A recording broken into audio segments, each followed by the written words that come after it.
concerning. Let's go over there and see what they're up to. Also, how did they get this close to a tribal settlement?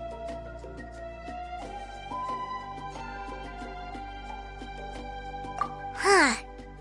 All the Fatui left in Natlan are probably the captain's subordinates. That basically makes them followers of one of Natlan's heroes. Still, once a Fatous, always a Fatous. Something seems off seeing them here. Let's go check it out.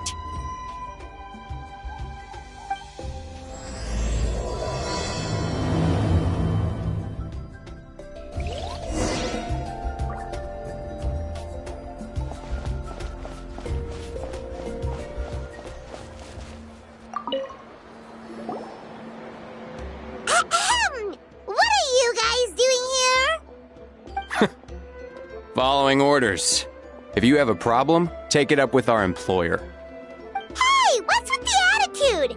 Can the Fatui even work for a private employer? This is Grudok. I hired him to be my bodyguard in Natlan. As you can see, he's not the sociable type. I'm sorry for any offense. My original plan was to hire someone from the local tribes, but a priest recommended Grudok and his squad. I was told they were capable fighters and had the time to spare, so they fit the bill. It seems like the Fatui's reputation in Natlan is quite positive. So that's what happened. Then you must be from Fontaine? Precisely! I work in the publication business. And you two... Wait. You must be the traveler and her fairy companion. Oh, you know us? A golden-haired traveler with a floating companion. There's no mistake.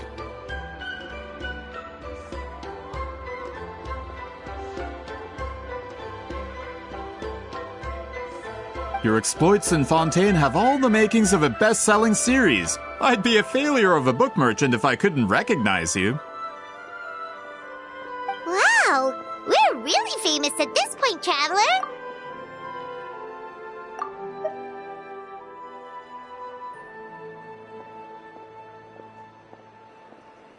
It's truly my lucky day. I know this is sudden, but I was actually looking for you two.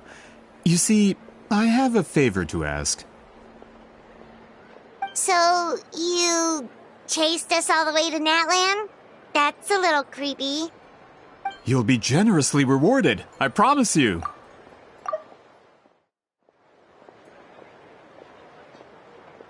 Well, at least he got straight to the point. Should we hear what he has to say?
consider your request.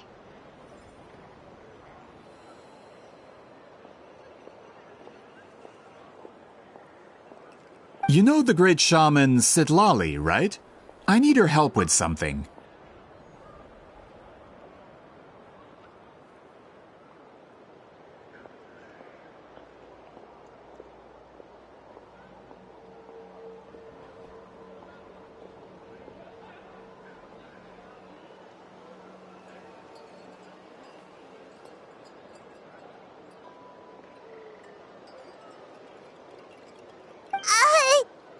Yeah, but the chances of her helping a random stranger just because we asked?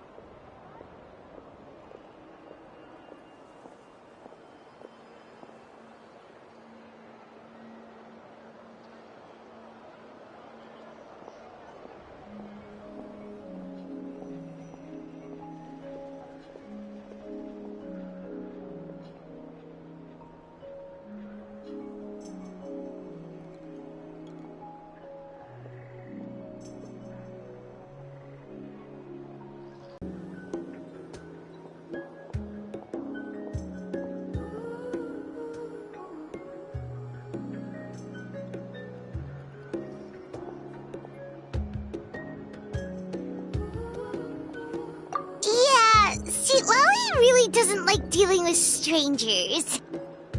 I heard about that from other members of her tribe. But they told me if one person could convince her, it would be the golden-haired traveler.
If you manage it, I'll even double your pay.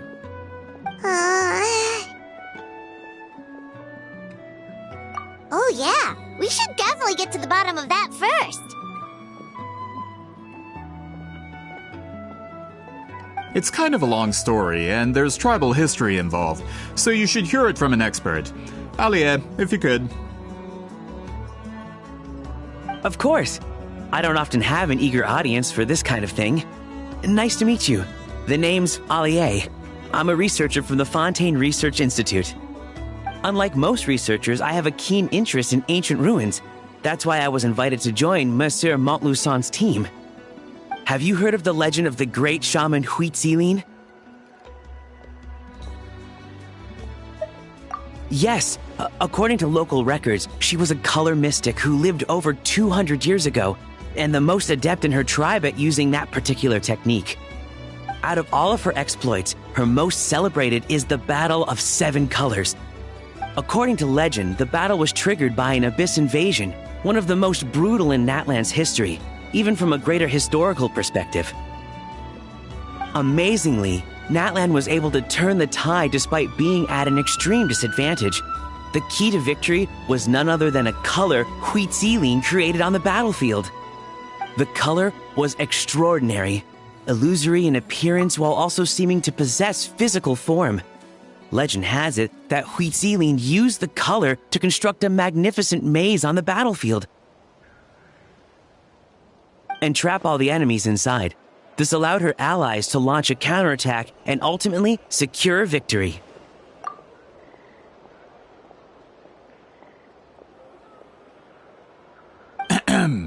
Anyway, that's the gist of it. We don't want to take up too much of your time. That story is the reason I came to Natlan. I often publish books about the history of other nations. They always end up faring well on the market.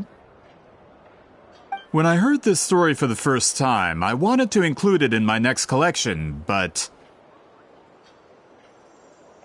historical records about Natlan aren't very detailed. We haven't been able to determine where the battle took place, or find any definitive evidence that it occurred at all. Even within the Masters of the Nightwind, people dispute the legitimacy of the story. Some believe it to be a myth. If that were the case, the story would not be fit for publication. But if you're just including it in a story collection, why does it matter if it never happened? Well, you see, the slogan for the collection is Restoring the Truth of History. Naturally, I needed to be factual. That's why I'm here. The Masters of the Nightwind are said to have a tradition of recording past events, so I wanted to consult their records. But I was refused access to the Obsidian Altar. Application after application, and all I received were a few ordinary woven scrolls with nothing to offer. Honestly, I'm just trying to promote their history, and they make such a fuss. According to my research, their scrolls are considered sacred relics in addition to historical records. Naturally, outsiders are rarely granted access. Not to mention, the scrolls we did get to review actually contain a huge amount of information. I just need more time, and I could... We've been over this, Alier. There's no need to waste time on those scrolls when we have a better way. Citlali, you mean? Exactly. You're well aware, I'm sure, that Citlali has been alive for more than 200 years. That means she lived during the era of the Battle of Seven Colors.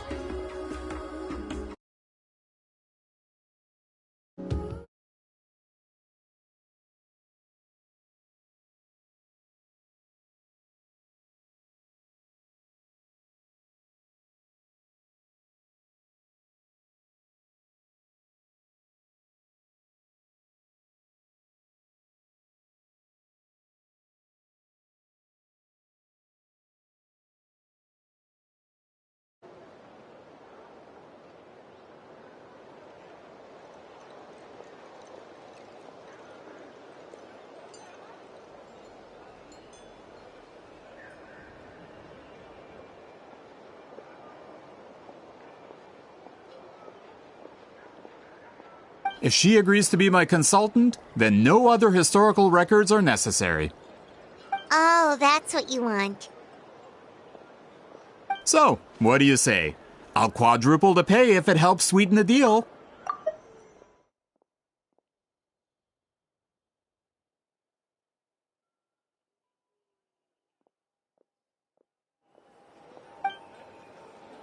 Well, it's not that we don't want to help you.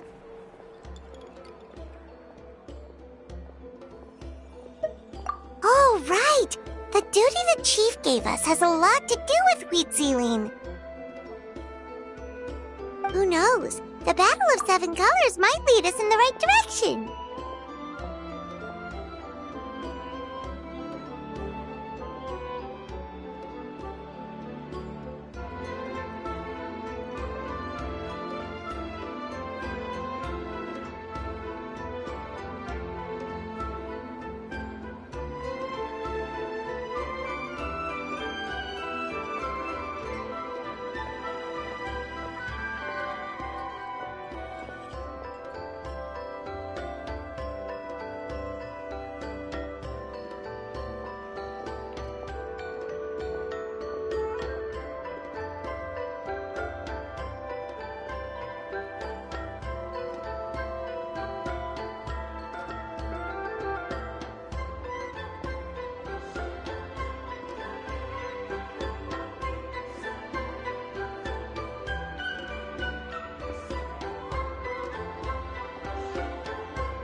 you convince Seat Lolly. Just let us do the talking, okay? Of course.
So, this is where the great shaman lives?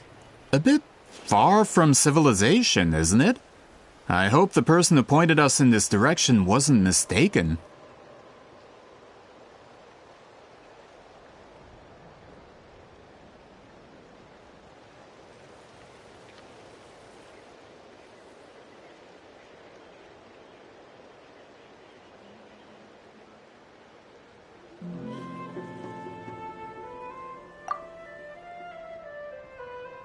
For someone like Seat Lolly, it actually makes a lot of sense.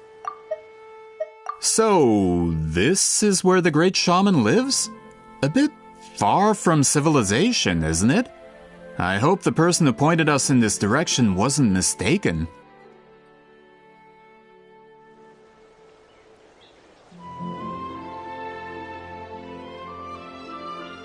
Is this graffiti her work too?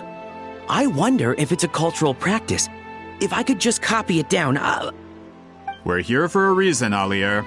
As agreed, you two can do the talking, and we'll wait for you here. Okay, we'll go knock on the door. Hopefully she's not hungover.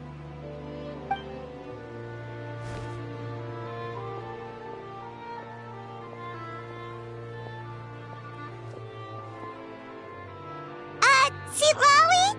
Are you there? We need your help with something!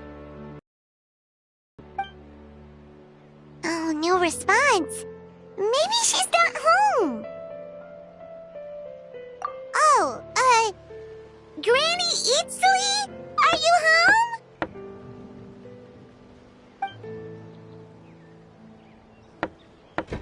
home? Hey, kid!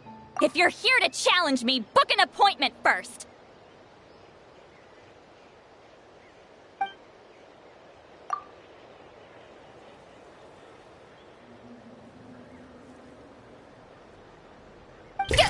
Traveler!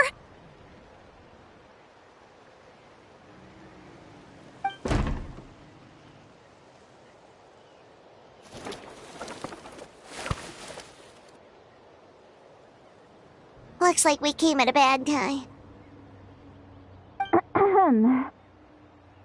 Are you still there? come in. We can talk inside. Well, at least we didn't get turned away.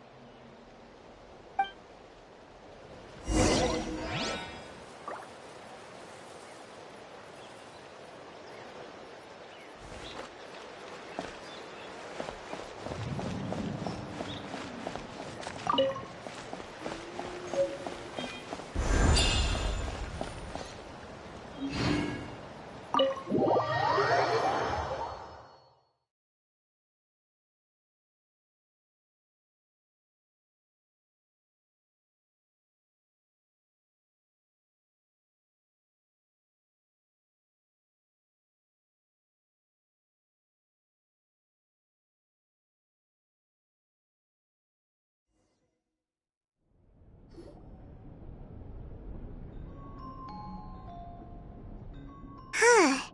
So this is where Seat Lolly lives. I, didn't have time to fully clean up the place. Complain if you want. Menial housework means nothing to a great shaman like myself.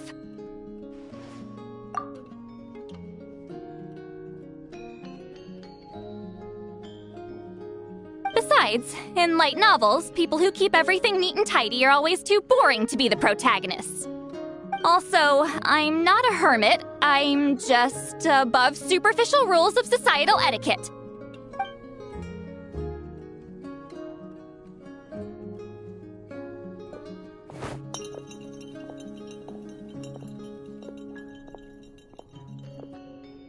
She sure does care a lot about what we think of her.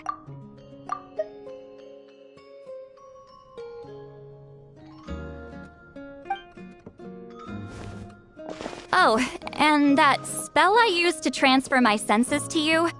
You're not still, experiencing the side effects, are you? It's my duty as a great shaman to check that kind of thing. Oh, you mean when we could hear your thoughts? Nope. It's been so long, we don't have to worry about that anymore, right? Then why do I hear the traveler's thoughts in my head?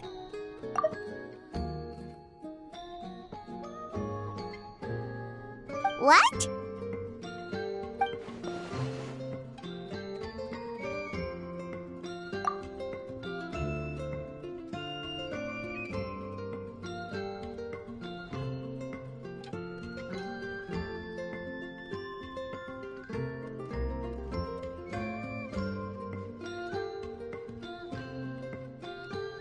I can still hear you, you know.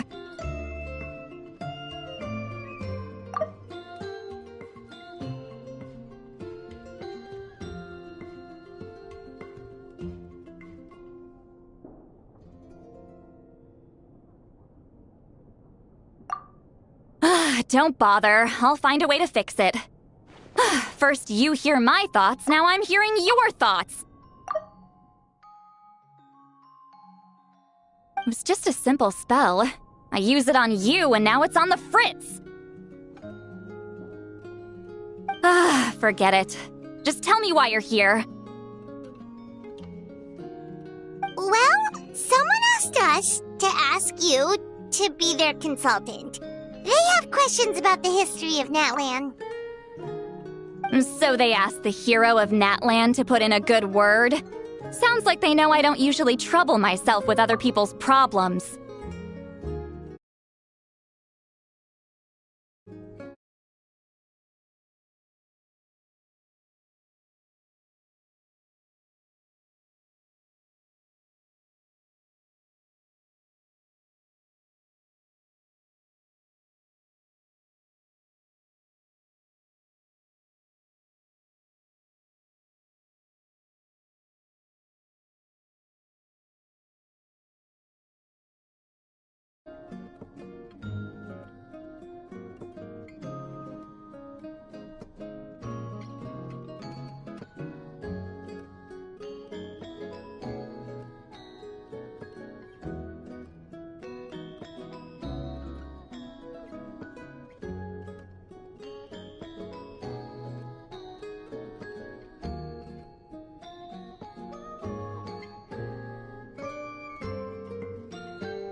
the pay is really good.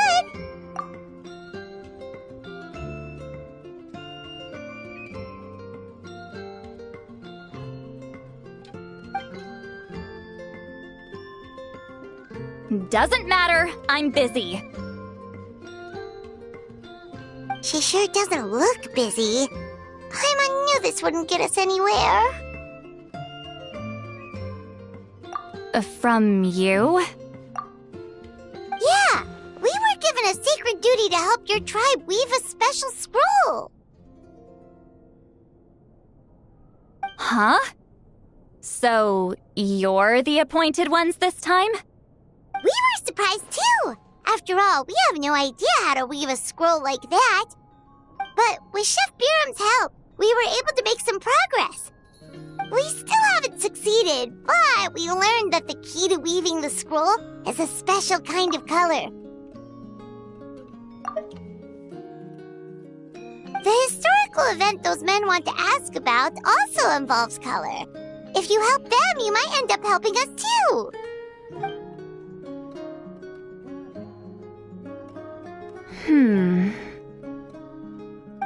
She's giving us that face again. Did Paimon not explain things clearly? I can't decide whether this twist is completely out of the blue or if it was foreshadowed all along. Does that mean you won't help us? I need to think about it. Then there's still hope. Hey! What's the holdup? Just give us an answer already. You agreed to let us do the talking!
Sweet Lolly!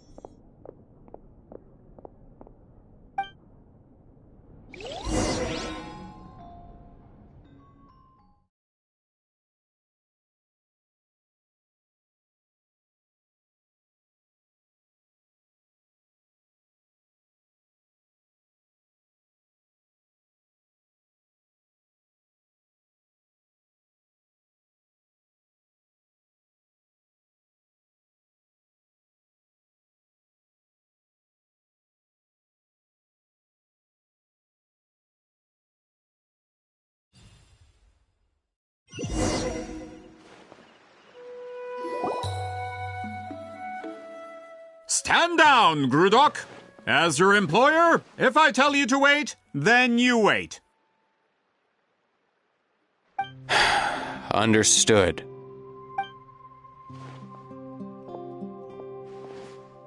You're the great shaman who's been alive for centuries? But you're so... Apologies for the disturbance. Grudok is a recent hire, so difficult to restrain sometimes. You're lucky you didn't force Sweet Lolly's hand. Well, since you're here, how about a discussion? Do you have any idea who I am? Did you think Granny Eatsley would be fooled by your little performance?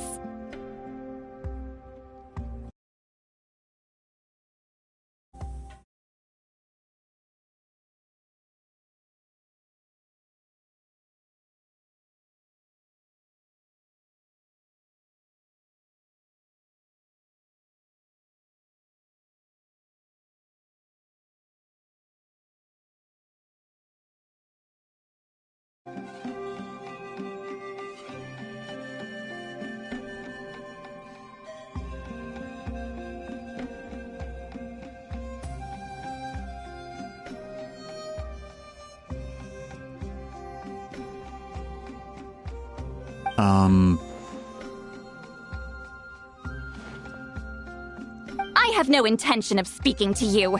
Your recent hire interrupted me right as I was about to make an important decision. Pull a trick like that again, and I'll make your lives a living horror novel, except 10 times worse. That's all I came out here to say. Whoa. Traveler, we have a discussion to finish. You live up to your name, Granny Itztli. I apologize for the offense. I'm just surprised the Battle of Seven Colors didn't pique your interest. You're investigating the Battle of Seven Colors? Ah, the Traveler didn't get to that part? Yes, I thought the Traveler could help me convince you. But, if I'm not mistaken, you have a personal interest in this matter, don't you? I heard that the great shaman Huitzilin was a friend of yours. You two must have been close. If I can resolve the controversy and prove the battle took place, I'll include it in my next collection. Then, all of Teyvat will learn the truth.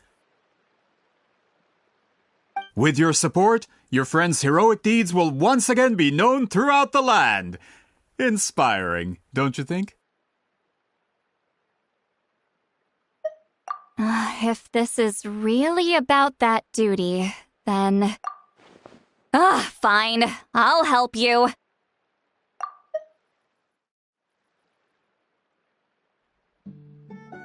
I'm honored.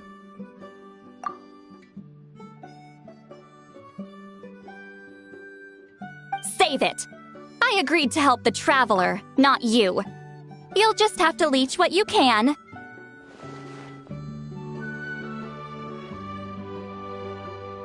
Well, at least she agreed to help.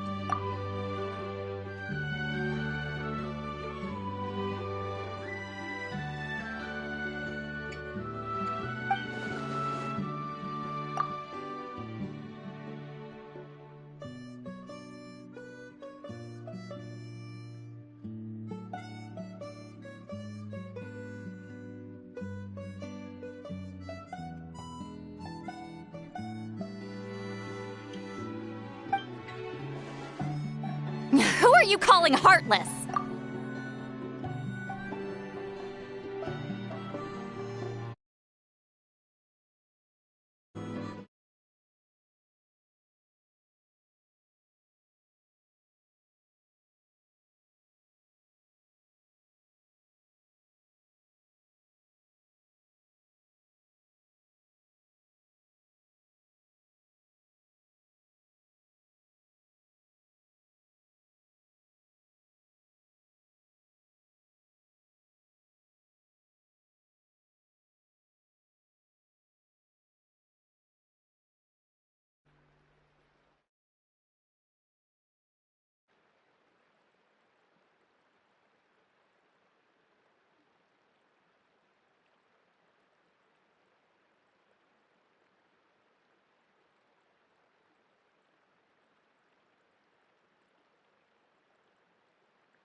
Not a problem.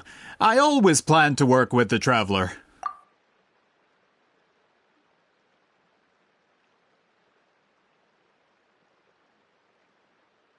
So, did you directly experience any events of the battle? Do you have any idea where it took place? Can you think of any relics we could use to prove it? Talk at me, why don't you? Fine. No, no, and no.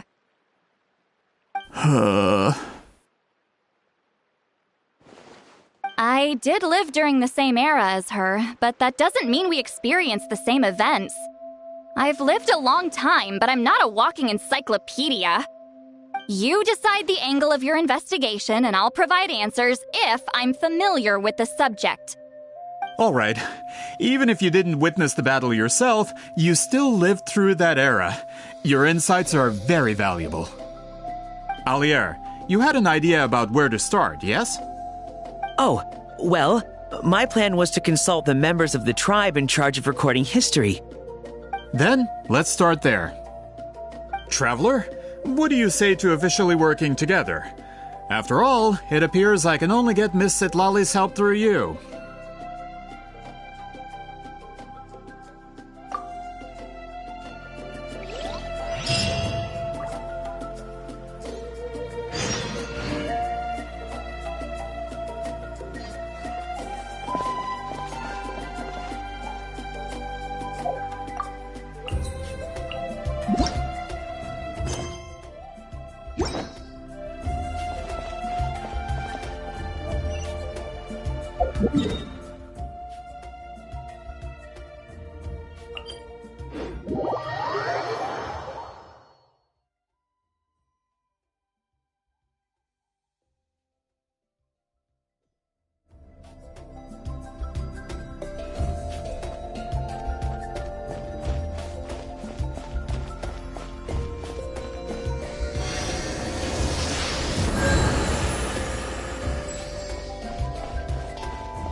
You don't seem super invested in this whole thing, Citlali.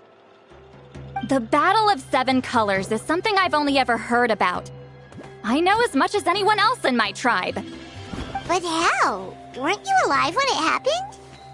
I wasn't there when it took place, and she never told me about it. That's how. But Molo-san said the two of you were close friends. The battle was legendary. Why wouldn't Huitzilin tell you about it? Close friends? More like arch rivals. Something Montlusan would know if he actually did his research. Did you see the graffiti outside my house? That's not my doing.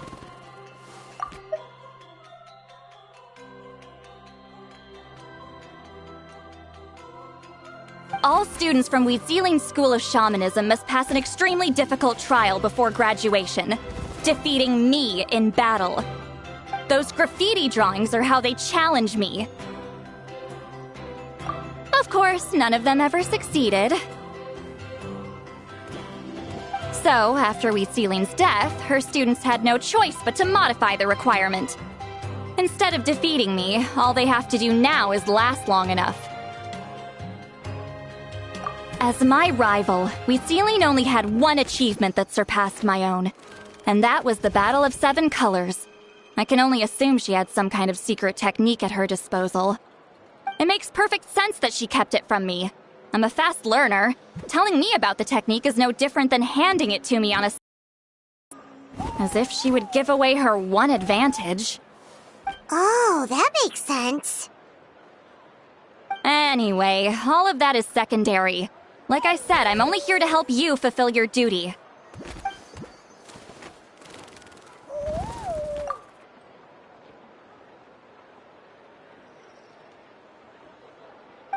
Don't misunderstand. This duty is important for my tribe, too. A great shaman should do her part to see it done.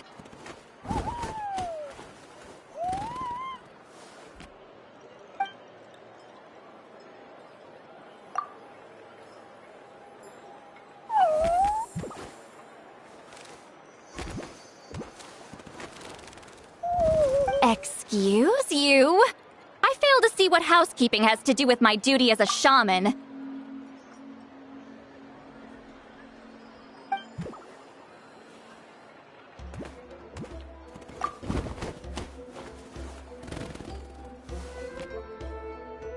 Why is it that you're the one whose thoughts are exposed, but I'm still the one suffering? I need to get to the bottom of this.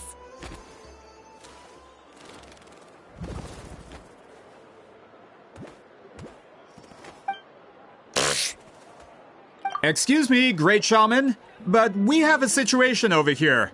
We could really use your help.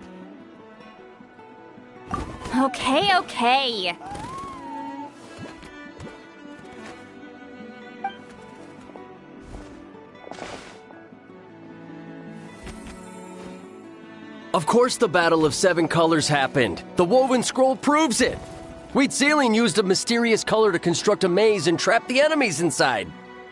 That's just your interpretation. There's more than one way to understand that scroll. Besides, constructing a maze out of color is ridiculous. Wheat Ceiling was one of the most powerful shamans of her time. She definitely could have pulled it off. That's the biggest problem. She had students. Why not pass it down? A technique that powerful, and no shaman since has ever used it? Her students are keeping it a secret, of course. If you knew a technique like that, you'd be a fool to show it to just anyone.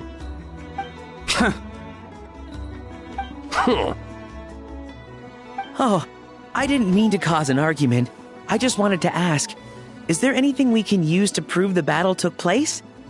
Of course it took place. Why would you need to prove it?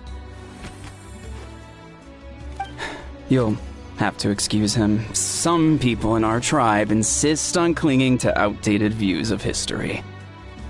I'd give up now if I were you. It only gets more ridiculous from here. Please don't fight. Wow, so the battle really is controversial. Am I the outdated one? Kids these days can't find anything better to argue about? These arguments are precisely why I hesitate to include this story in my collection. Neither side was able to offer anything useful. What should we do?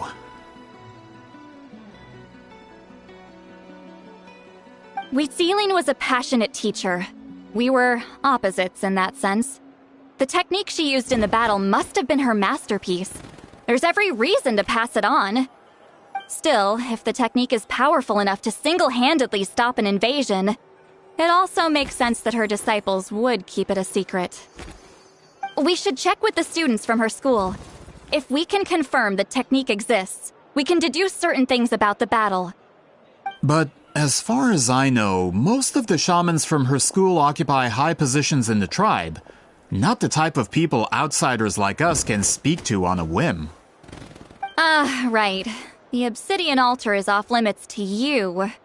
But, if I go...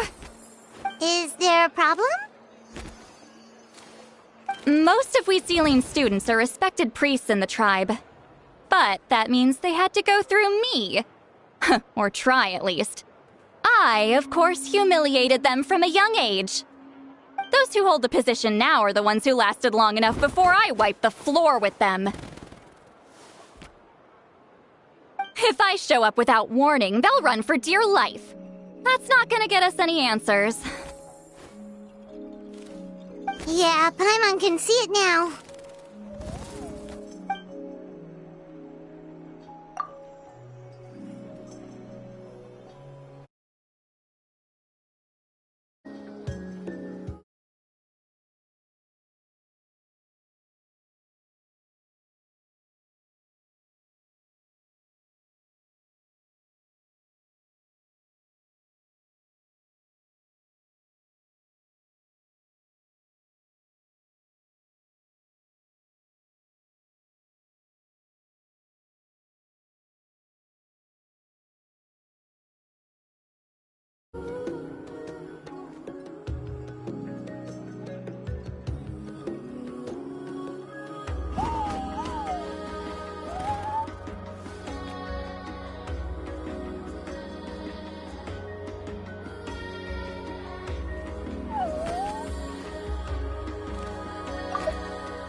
Hey, don't jump to conclusions.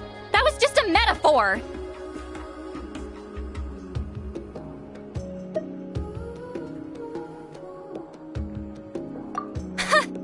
Only you have the guts to joke like that with me, Traveler. Fine, I said I'd help, so I'll help. But don't blame me if it goes wrong.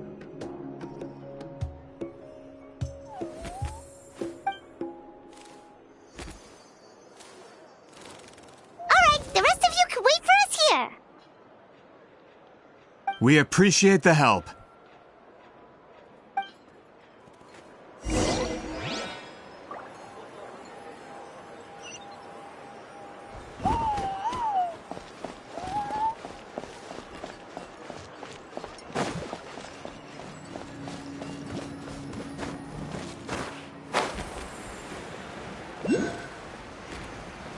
Let's burn this breeze.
Burn it down!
Oh, are you in the middle of a ceremony? Granny Eatsley?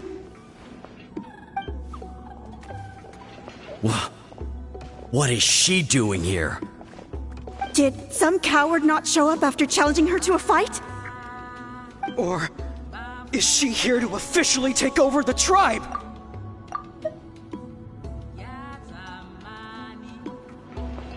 Whoa. It's like they really do see her as some kind of tyrant.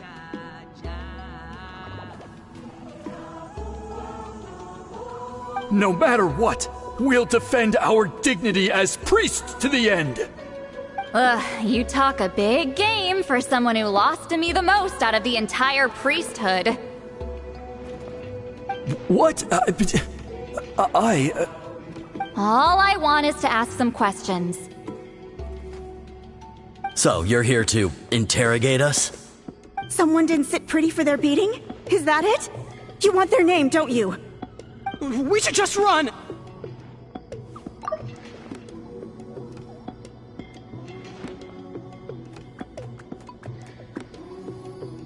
Yeah, with the hero of Natlan here, Granny Eatsley will be on her best behavior.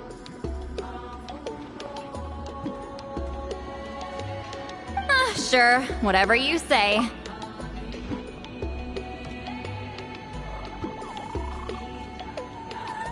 Oh, it's the Traveler and her companion! That does make me feel better. How can we help you?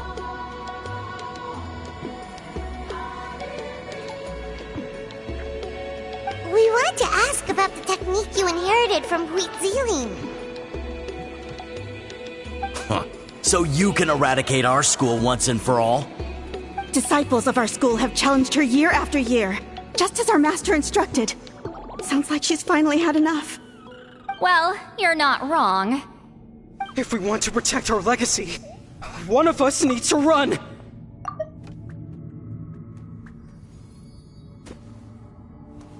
Not this again. Just how much did you traumatize them, Seatlally?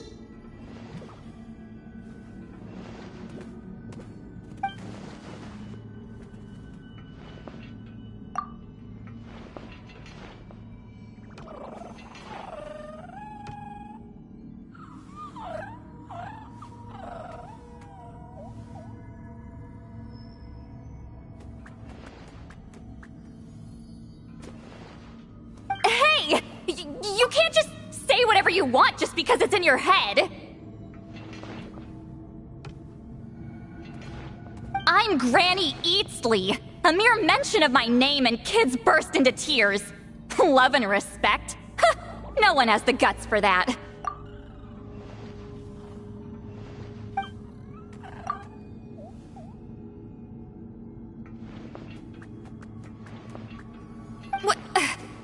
You know what?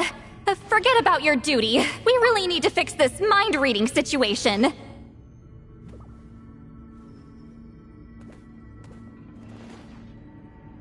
Sorry to disappoint, but if you're here to question whether we're qualified to inherit our master's legacy, we're not going down without a fight. We're not getting anywhere. What should we do, Traveler?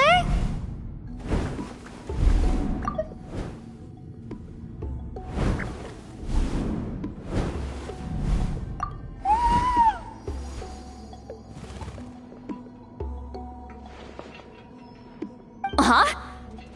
Oh, it's you. Elder Tlapo! Oh, we must have disturbed your meditation. Our deepest apologies. Please forgive us.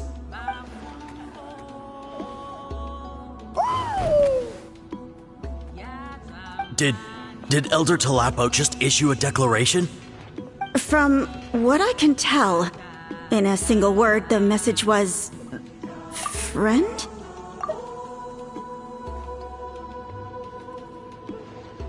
Is Elder Tlapo telling us to treat Granny Eatsley as a friend? That's not possible, is it? Oh, you forget yourselves, my friends. You are esteemed priests of our tribe. Where are your manners?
But Chief!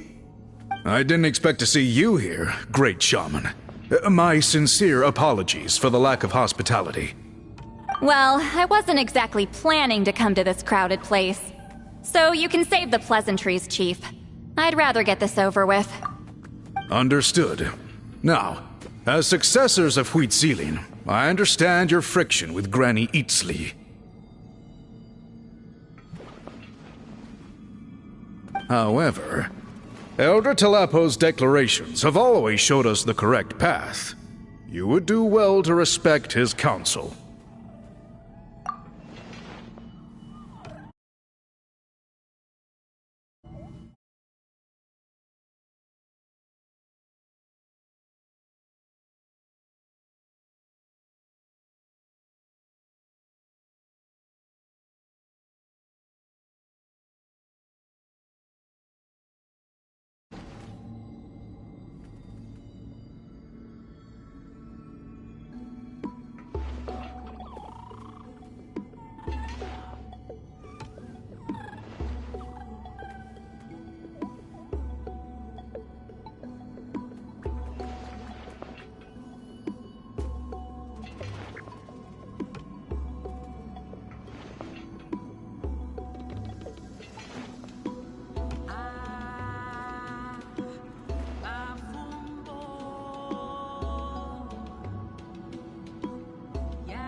So, mind your manners and allow Granny Eatsley to ask her questions.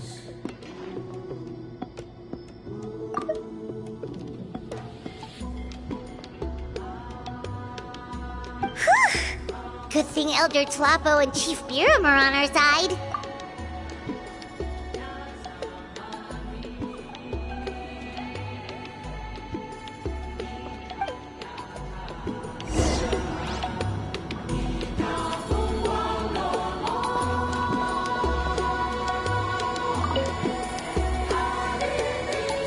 Hi there, Elder Tlapo!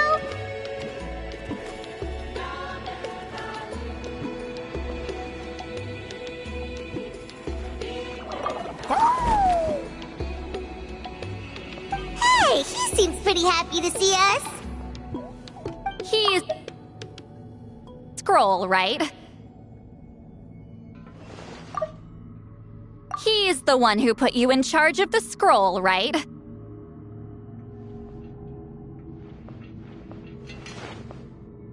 Yeah, Elder Tlapo appointed us to the task. Elder Tlapo, huh? He's still Claw to me.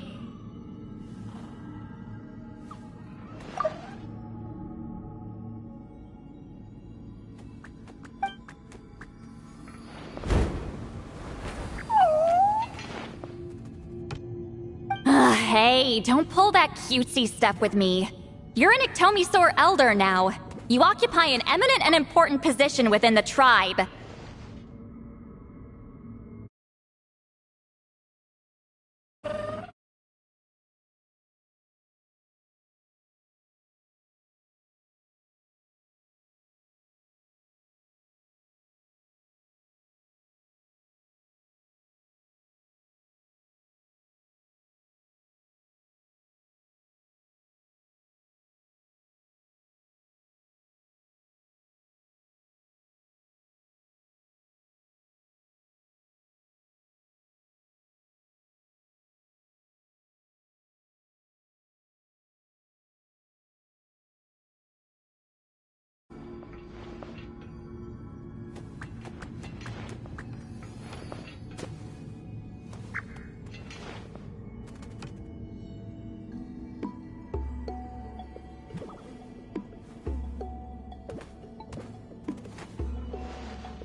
So, you already know each other?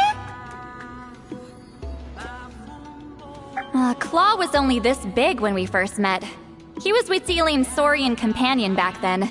She kept dragging him to my place, so over time, we got to know each other.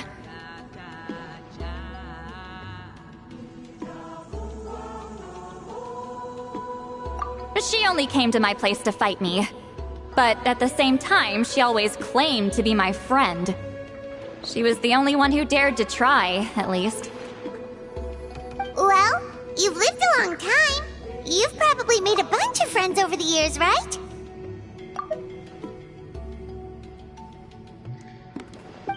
The more time you have, the more friends you lose.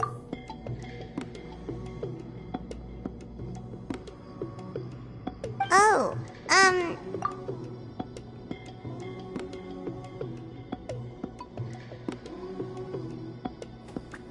Anyway, let's get back to business. I hate talking about the past.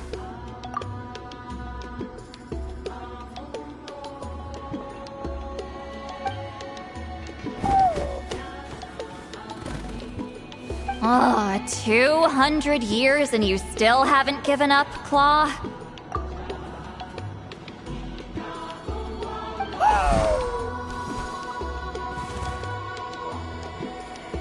I still haven't made up my mind, so you should head back. Traveler, Paimon, let's go.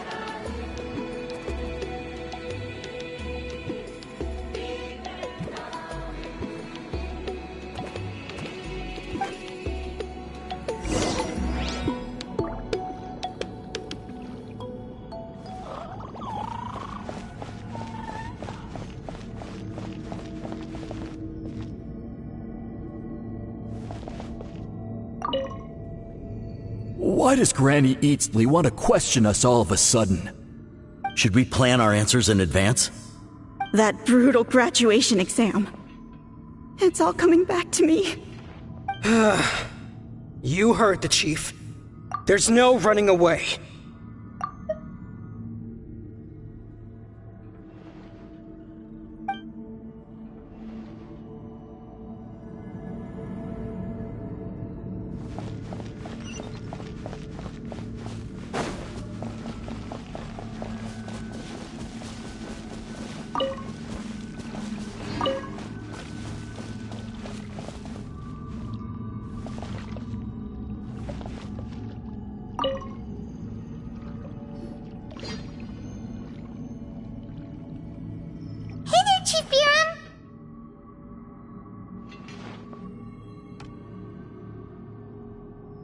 Oh, wait. We haven't reached out since the last time we failed the task, huh? I'm just grateful you haven't forgotten that duty. Actually, we have good news! We found another clue! I'm all ears. It's the Battle of Seven Colors. Huitzilin's claim to fame? That sounds promising. But the battle took place hundreds of years ago. An investigation is bound to be difficult. True, but Granny Eatsley promised to help. Is that so? Huh. I've tried seeking her help in the past, but I never managed to coax her out. You should cherish this opportunity.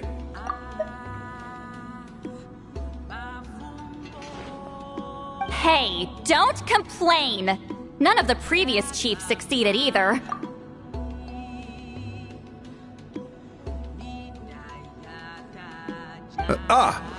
Forgive me. That wasn't my intention. It was a comment on my own failings. Paimon said you've been trying to figure out how to weave the special scroll. It is my duty, great shaman. Why bother? The scrolls always end up completed on time. So what's the point of figuring it out for yourself? If I may, this task concerns the history of Natlan as a whole. And in many ways, history is the memory of a people. Memory is sacred to our tribe. I'm sure a great shaman understands that better than a humble junior like myself. Something this important cannot be left to baseless rumors. I know you don't concern yourself with the daily affairs of the tribe, Granny Eatsley. Even so, as a priestess, I trust you wouldn't leave something like that to chance. I get your point. Of course, the one time I wish you could read my mind, it doesn't work.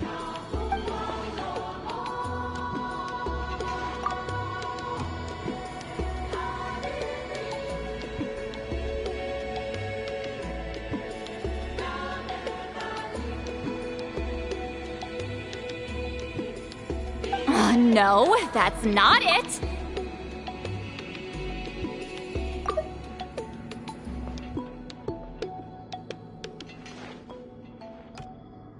Huh? It's not important. Rest assured, Biram, with my help, the Traveler and Paimon will definitely be able to complete the task.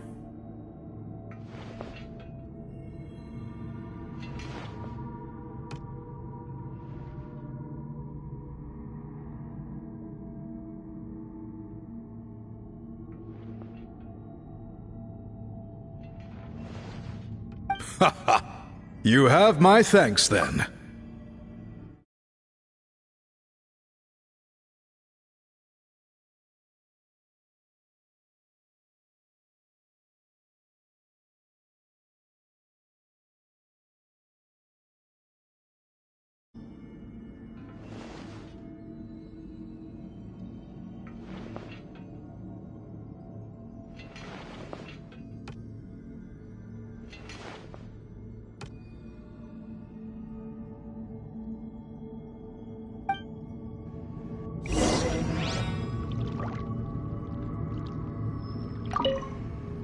If you run into any more problems, I'm always willing to help.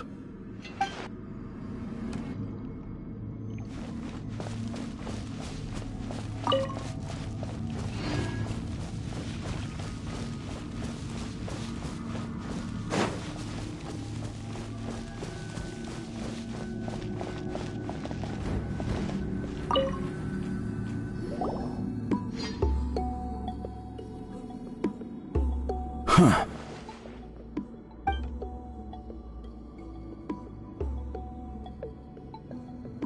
So are you here to test whether we're qualified to inherit Master Wheatselian's legacy?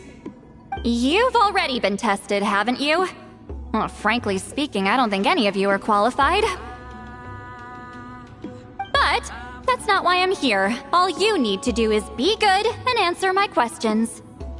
Fine. Ask away. You've heard of the Battle of Seven Colors, right? Of course. It's our master's claim to fame. An immortal legend inscribed in the very history of our tribe. Then I'm sure you know there are those who question whether it actually occurred. I did hear people arguing about that the other day. It's disgraceful. How can they question something like that? It doesn't surprise me. Natlan has had more tourism lately. A lot of people have started getting strange ideas after interacting with Outlanders. After all, everyone who took part in the battle has returned to the ley lines. Without witnesses, it's hard to refute detractors. Well, it just so happens the questions I want to ask are directly related to the legitimacy of this battle. Listen, we know you were rivals, but do you really have to question her legacy? You think she's like you? Someone who can't survive a little scrutiny? No, of course not. Then let me finish. During the battle, Wheatsealing most likely used a technique powerful enough to turn the tides of war. I'm sure she was very proud of it. Proud enough to pass it on to her disciples. So, which one of you inherited that technique?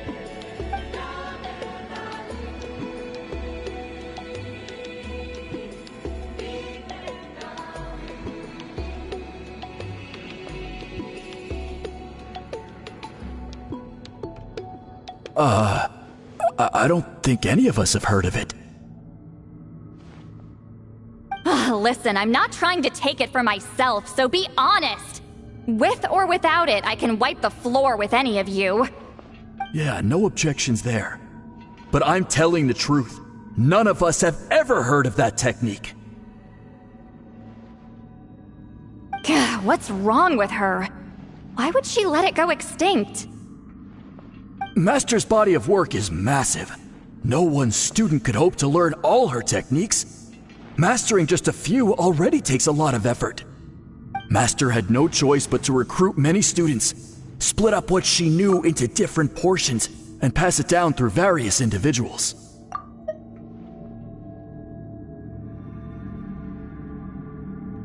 So even though we see ourselves as representatives of Wheatselian's school of shamanism, what we know isn't the sum of her legacy.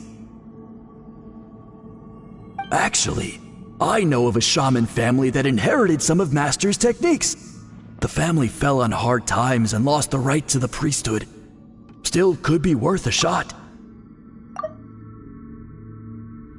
But if they inherited Wheatselian's secret technique, shouldn't the family be thriving? Well, it's the only thing I can think of. All right, give me their address. I'll mark it out on your map. To be honest, I'm not optimistic about the future of this investigation.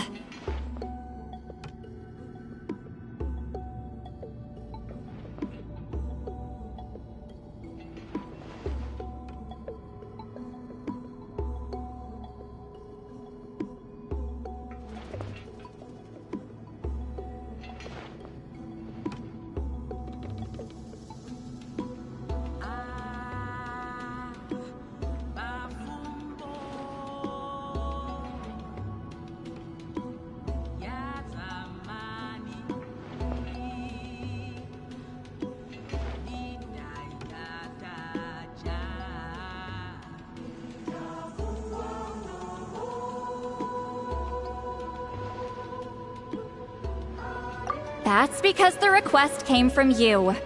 You don't know the power of your own words, do you?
Proving the legitimacy of this battle seems more hopeless by the second.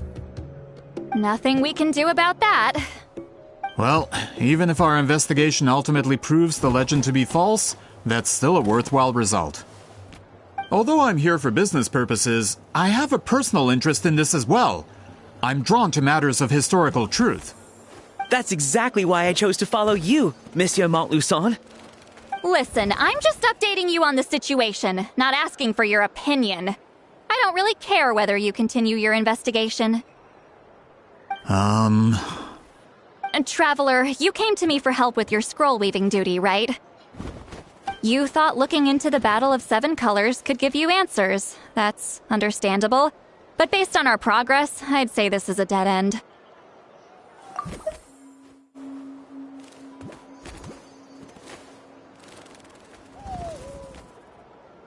Instead of wasting time, you might consider taking a different approach. I'll try to think of another way to help you. Respected traveler, let's not forget about the compensation I promised. You shall have it in full. Extra, if that's what it takes. What makes you say that? Yeah, based on what you've told us so far, it kinda seems like there's unresolved tension between you two.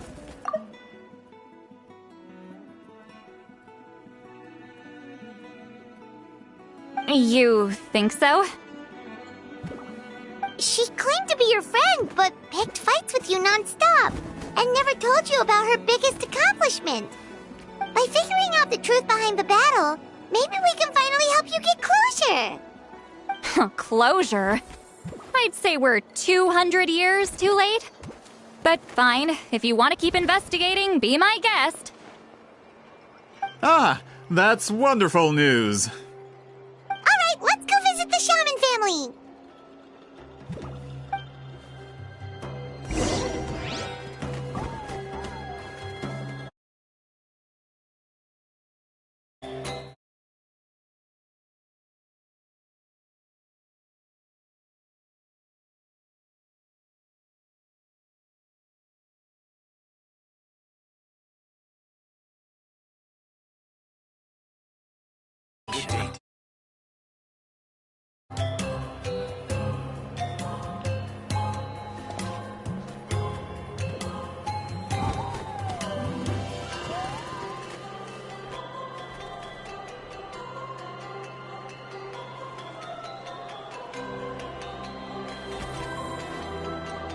Gotta pick a good date.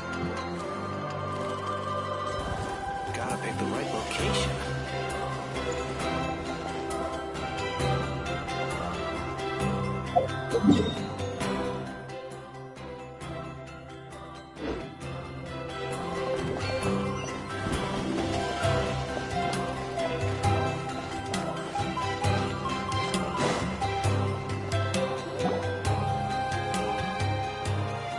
Hello, are you Asia Man? Yep, that's me. Huh? Granny Eatsley? Get up! In a crowded market like this, the only person who should be trying to hide is me. My apologies. Ever since my grandfather's generation, the shamans of my family have given up on passing your trial, Granny Eatsley. Have we offended you in some other capacity?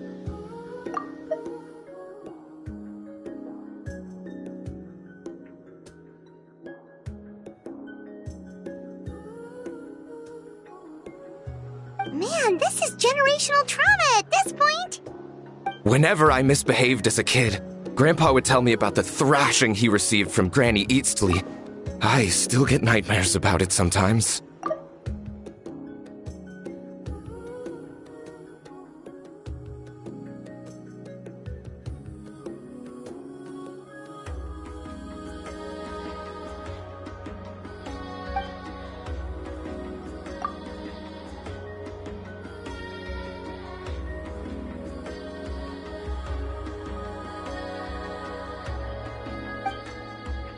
Hey, don't get any funny ideas. This was your idea, remember? Keep asking your questions. I'm going to find somewhere quiet to wait.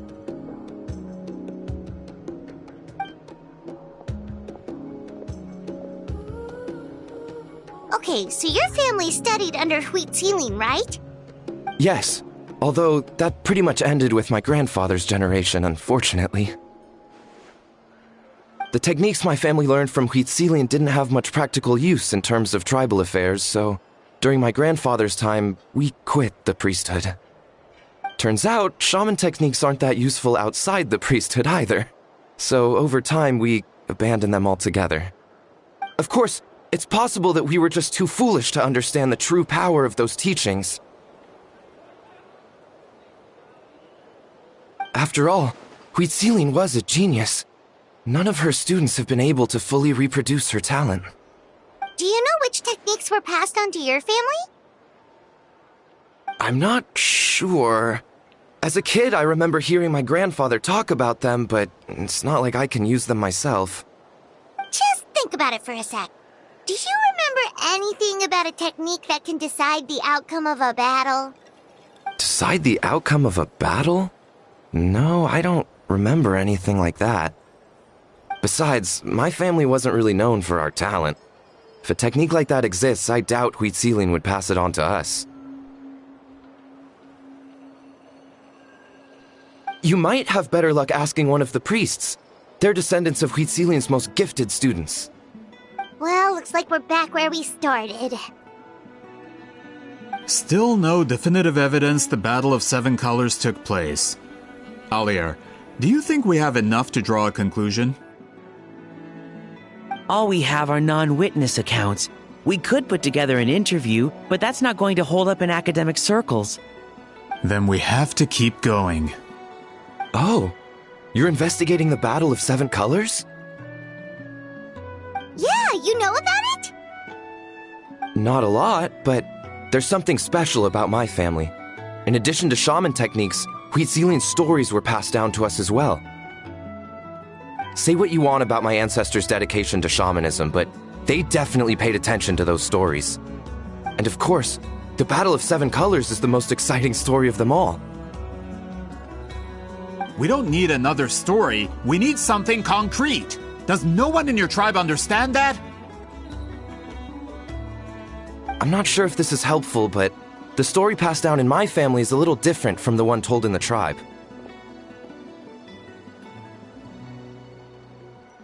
Really?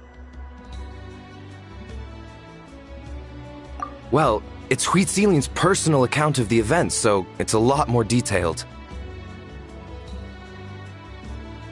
For example, in the version I heard, the battle took place in a location known as Chico Mostuk Cave. That means you can tell us where to find it. Have you ever been to this place? Unfortunately not. I studied maps of Natlan before we left, Monsieur Montluçon. I don't remember ever seeing such a name. Could your ancestors be mistaken, Mr. Ashemin? It's unlikely. My family may have let the shamanism side of things fall by the wayside, but we're serious about these stories.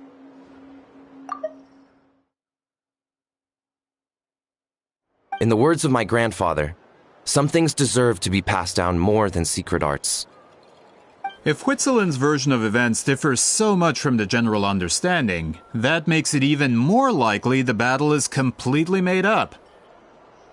Yeah, that's disappointing. Oh, hold on. You mentioned the Chico Mostuk Cave? Oh, yes? Can I clear something up for you? It's been more than 200 years. Huh. I never thought I'd hear that name again. What do you mean?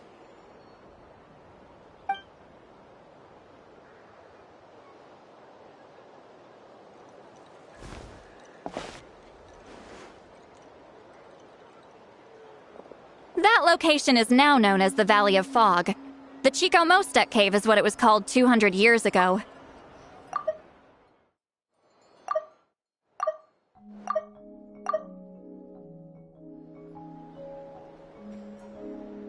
Precisely when Wheat Ceiling was alive. That means, Monsieur Montluçon, we can confirm there The evidence we need should be at our fingertips. Just when we thought all hope was lost. I never doubted you, great shaman. Allow me to present you with a gift as thanks. Save it. Flattery won't get you anywhere with me. Wait, Mr. Montluçon works in publishing. You're a huge fan of light novels, right, Sweet Lolly? Maybe he could get you some that are out of print.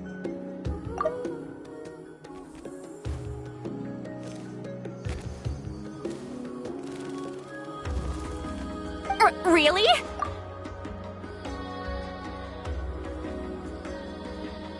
Out of print, huh? Sure. Do you have any in mind? Well, if we're talking collectibles, then the first edition of Shogun Almighty reborn as Raiden with unlimited power is a must. It's the first major hit of the isekai genre. Several editions have gone to print, but copies of the first edition are exceedingly rare and valuable.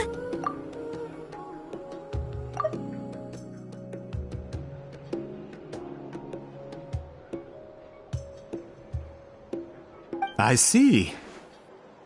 There's also its sister work, Pretty Please Kitsune Guji. It was Yae Publishing House's attempt at gauging the new market trends.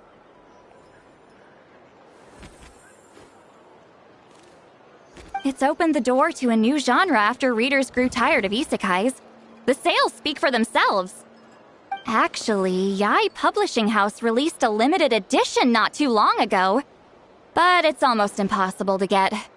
Anyway, I'll take those two.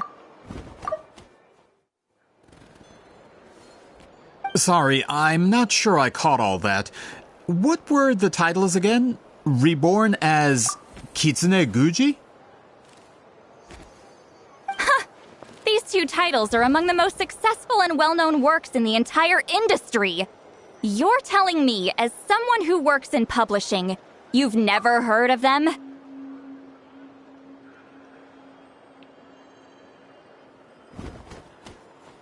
I'm a merchant from Fontaine, after all. Regarding this particular genre from Inazuma, I'm afraid I lack your level of expertise.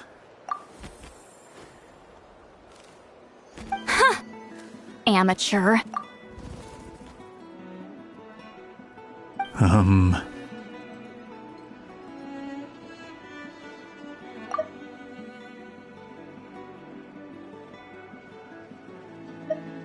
Of course. Sounds like a perfect arrangement.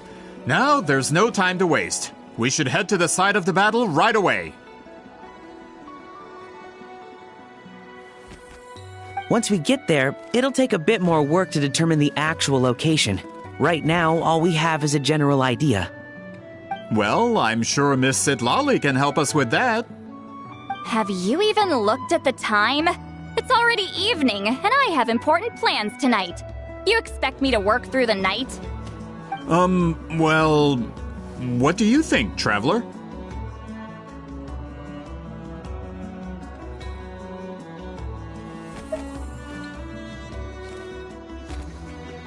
Okay, we'll find a place to rest for the night. When should we meet tomorrow? He's persistent, huh? How about noon? Do we have to wait that long? Great shamans have important matters to attend to in the morning.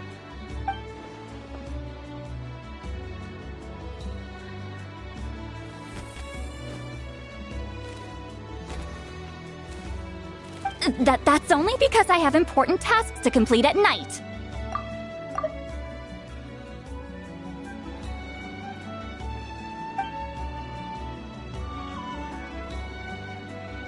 All right, as Miss Sitlali instructed. Let's meet back up tomorrow at noon. We'll be waiting at the exit of the tribal settlement.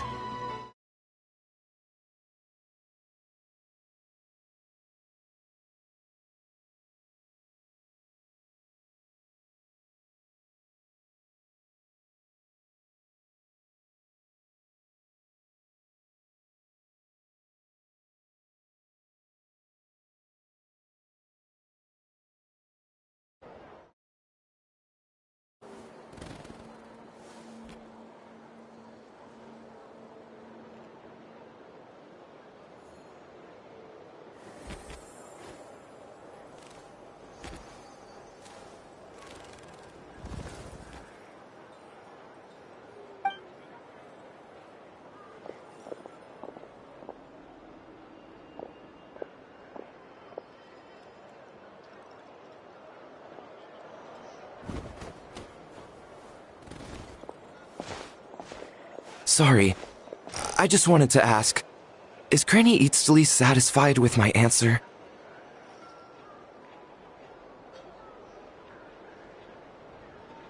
Yeah, of course. You really helped us out. Oh, good. I'm glad I didn't offend her somehow.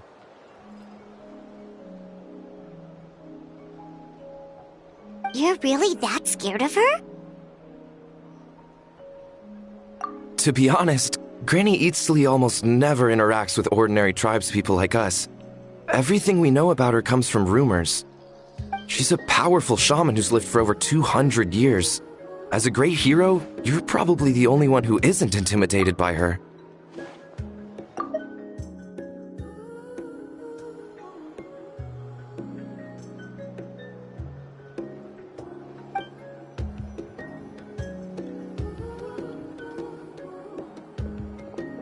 Well, thanks for today, Sea Lolly.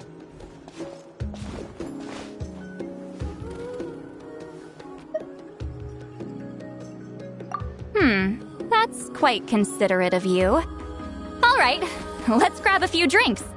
Just like last time. Wait, didn't you say you had important plans tonight? What did you think I meant?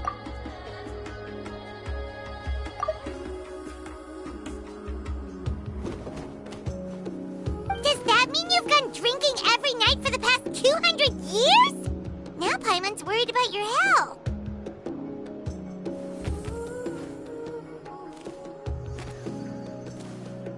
No, I've had enough socializing for one day. I know somewhere quiet. We can just buy some drinks and head over.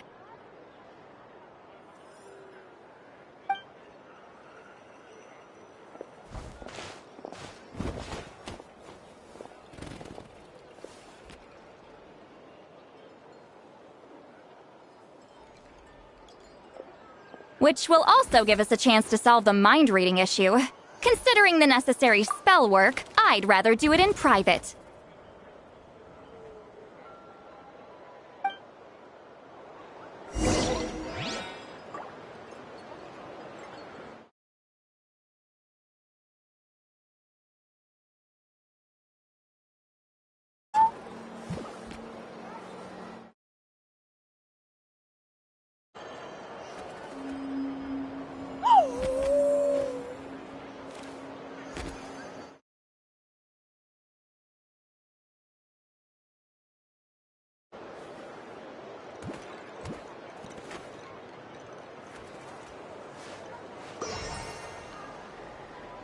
Gotta pick the right location. Gotta pick a good date.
Let's ride!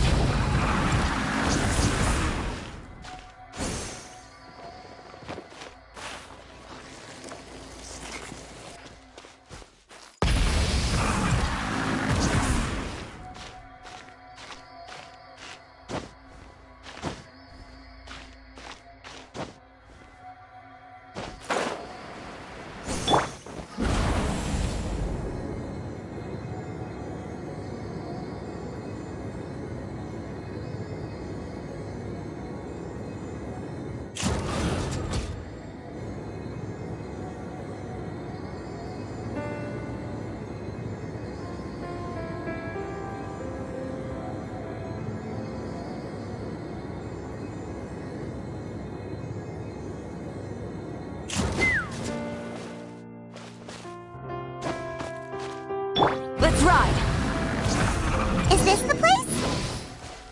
No, further up. Further up?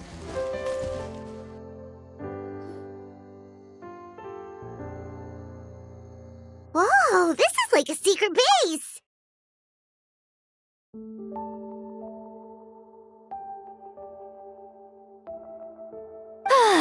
Sometimes I want the fresh air, but not the company. So I come here.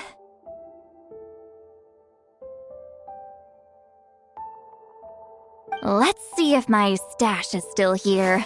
Ah, great! The halberd crest birds didn't eat my snacks.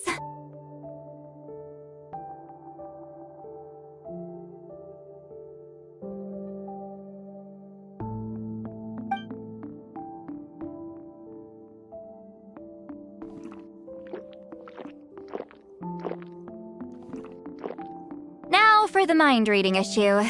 Give me your hand.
It might take a little longer, actually.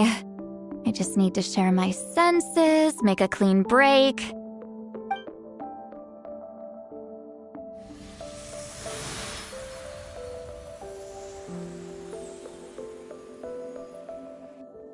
And that should do it, right?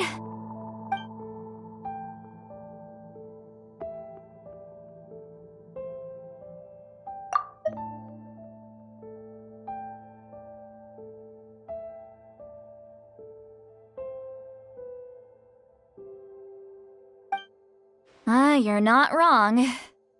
Hold on! Why do I still hear you in my head?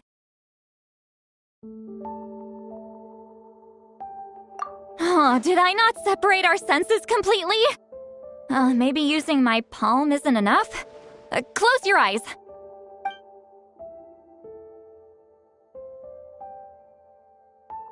Oh, please work, please work. A great shaman should be able to handle this.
Okay, what about now?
Huh? And now?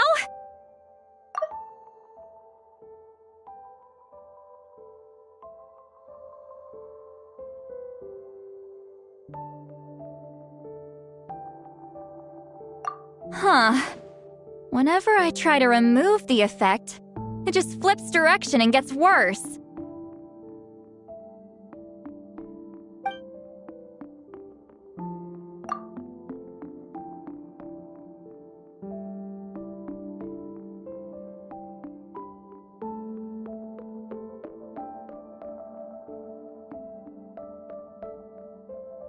That was just to help with the spell. Ah, shoot. I still hear you.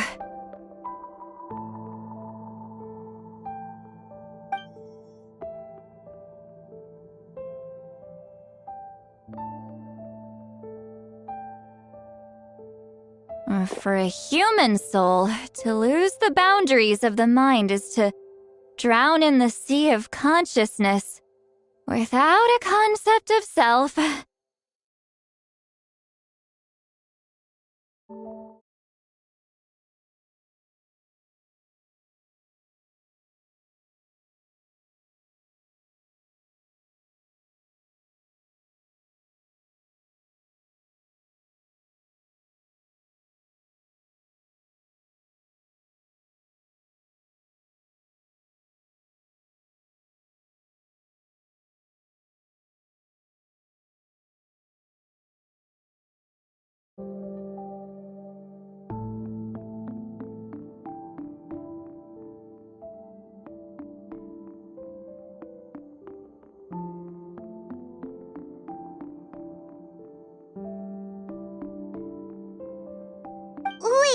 Sounds bad. I read that in a light novel. When it comes to the real world, I think it's pretty accurate. Is Sweet Lolly drunk? She's not making much sense. Anyway, we'll just have to leave it for now. Hearing the Traveler's thoughts isn't that bad, right? You should just tease her. That's what Paimon would do.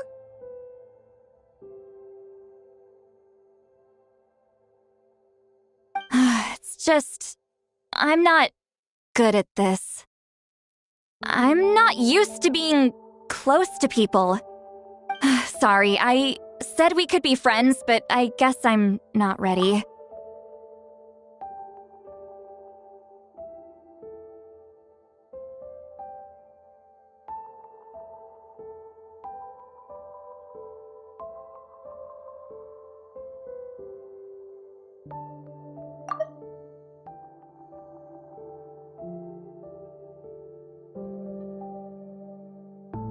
I'm used to being Granny Eatsley. Someone intimidating, someone people are scared to approach. I don't have to deal with people that way. Yeah, Paimon's been wondering. Why do you insist on living so far away? You could easily become a leader of your tribe, someone everyone loves and respects. When you live as long as me, a person is like a flower. The color draws you in. You water it to see it bloom. It rewards you with its fragrance. But it doesn't last. With the passing of the seasons, everything withers away. You can try to water it, but it will never bloom again. Even if the same plot of soil is covered in flowers the following year, the one you remember won't be there.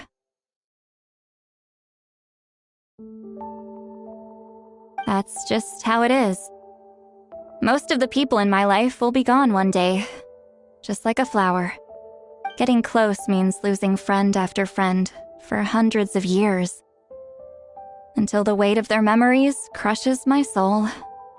If people don't care about me, then I don't have to care about them. It's better if the people in my memories are nothing more than fleeting strangers. Sweet Lolly.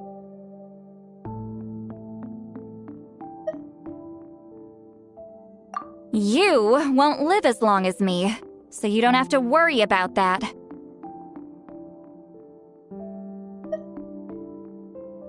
Really?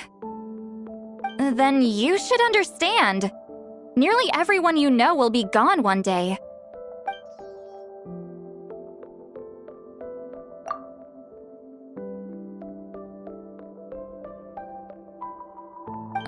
Traveler?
Is something wrong?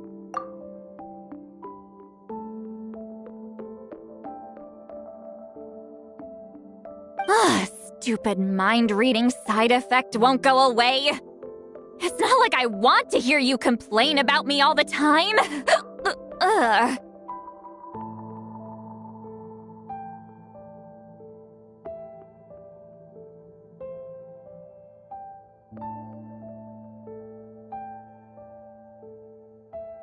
Okay, she's definitely drunk. See, Lolly, maybe take it easy? At this rate, you might sleep past noon tomorrow. I'm not drunk. I remember everything the traveler said.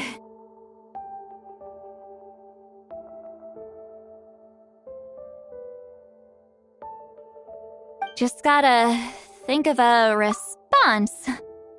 I'll think of something.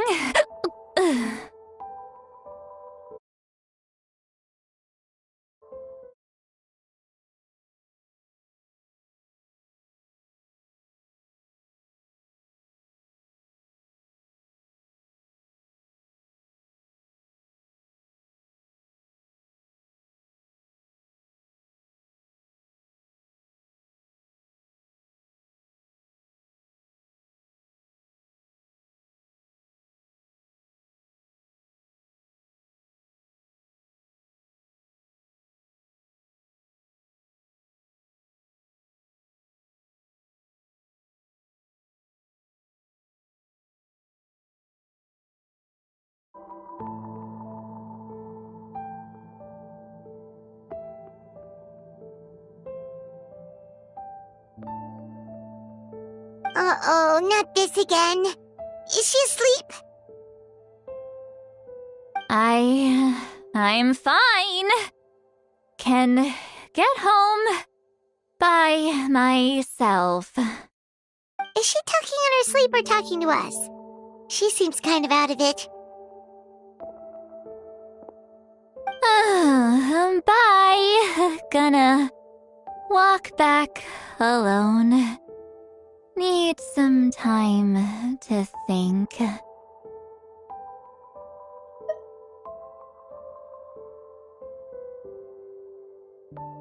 right.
Let's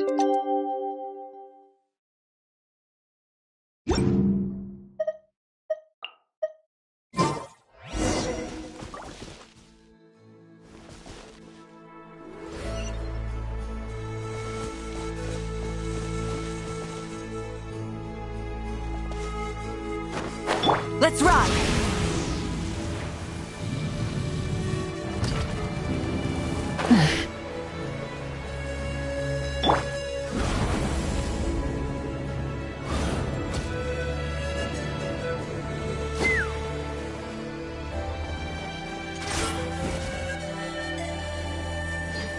This should be the place we decided to meet yesterday. Who knows if Sweet Lolly will show up on time? She drank so much last night, she might not even be up yet. Ahem.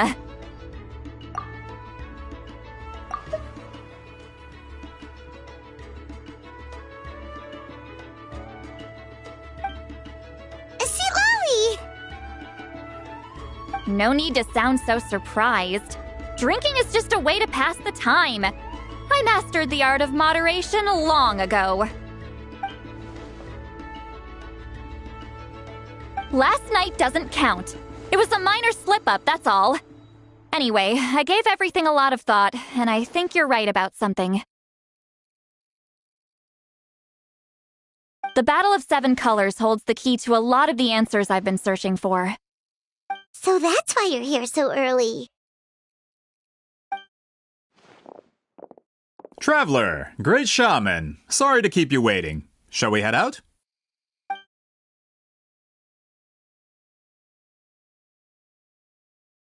Just follow me. I'll confirm the location myself. Of course.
This should be it.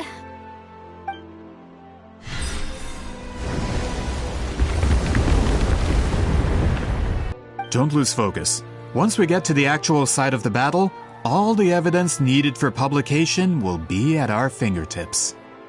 Everyone ready?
So the Abyss invaded through a cave like this? When the Abyss first began to corrode the ley lines, they took every opening they could get. All the items here should be useful for our research. You're not to touch a single one without my nod of approval. I don't support invasive excavation techniques either. Ah, of course. I'll defer to the experts on this matter. Well, shall we continue?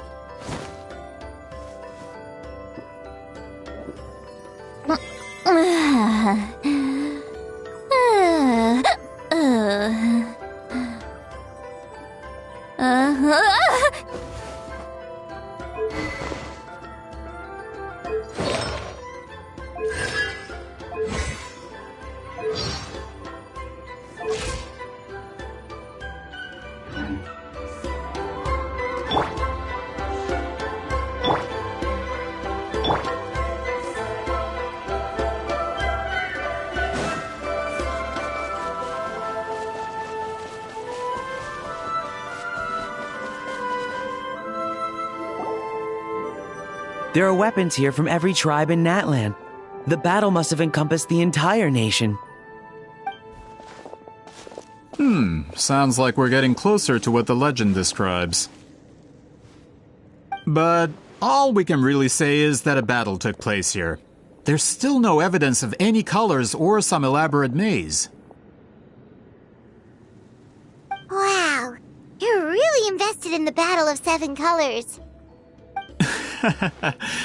Well, it's the reason I came to Natlan in the first place. Grudok, send some of your men to search the area. We might miss something all grouped together like this. I'd like to cover all our bases. All the bases. You got it.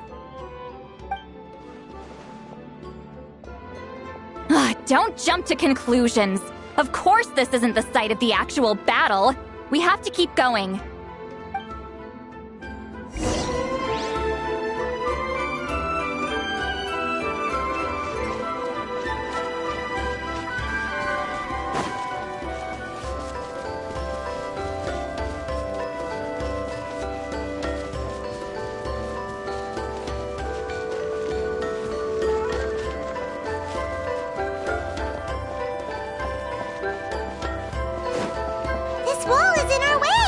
I might have an idea.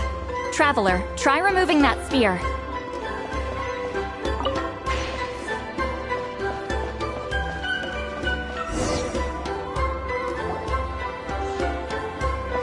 Whoa, we passed straight through! What was that? Some kind of color magic?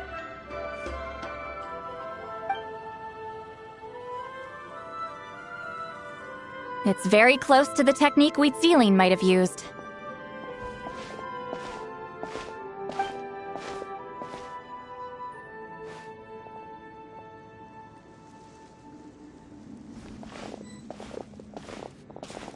That's it? Doesn't quite compare to the scale described in the legend. Still, what a terrific archaeological find! Enough chit-chat. We should keep going. The deeper we go, the more we'll find.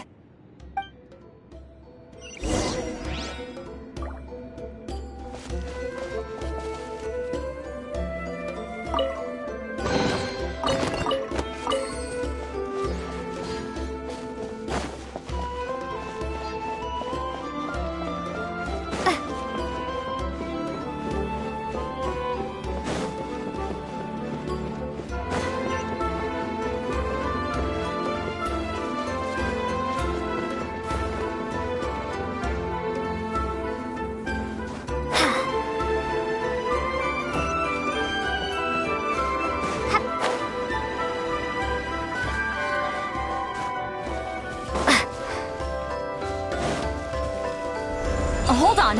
If we step here, we might fall through. You mean there are traps in here? Remember how we were able to pass through the wall just now? It must have been because, on our person, we were carrying the same color as the wall. Let's put the spear down and see what happens.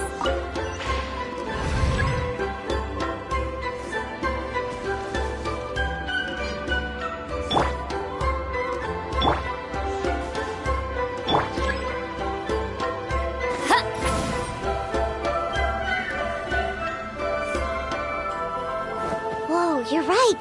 We can keep going now.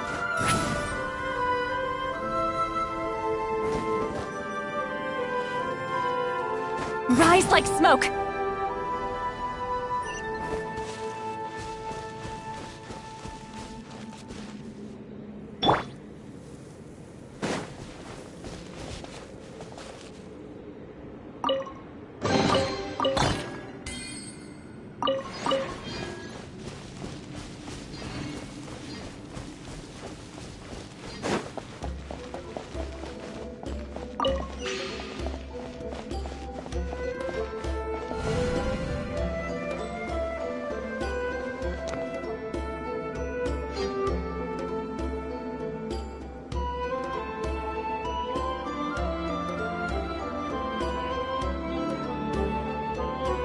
Wait, what was that?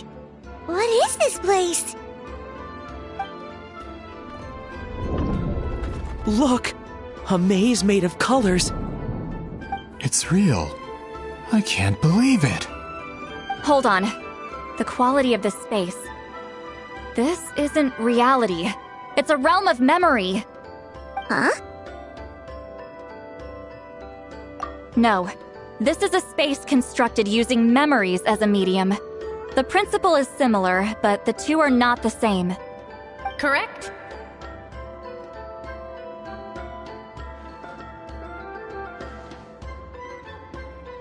Wheat ceiling? What? No. It's just a trace of her consciousness left behind after creating this space. Friends, this is my question to you. What is our strongest weapon against the Abyss? In my opinion, it's memory. After all, is it not after losing the capacity for memory, love, and compassion that our enemies fell to the Abyss? That is why, with our memories, we possess a power the Abyss cannot hope to match. I have discovered the perfect medium for us to wield that weapon. You know it as color. The more cherished the memory, the more vivid its color. As memories disappear, their color fades first. That is why color is the best vehicle to wield the power of memory. Guided by vibrant colors, your capacity for memory is what will allow you to navigate this maze. Without that capacity, enemies will fail to cross the barrier in front of them and be trapped here for eternity. So, be brave, my friends, and march forward! Any ideas, Sweet Lolly? Sounds like she left a tutorial. Not surprising. She always did have to handhold her talentless students. Follow me.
Monsters here too? Abyss creatures. Likely trapped here for some time. Looks like a few monsters made it out of the battle all those years ago.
these color-changing blocks?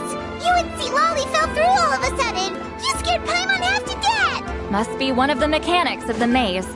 I'm guessing the purpose is to help allies navigate this place.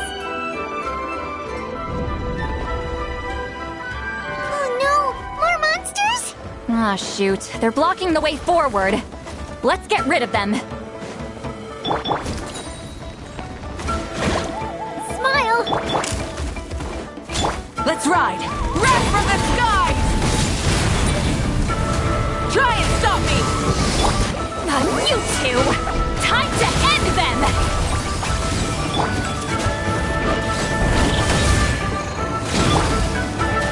Say cheese! Breaking news!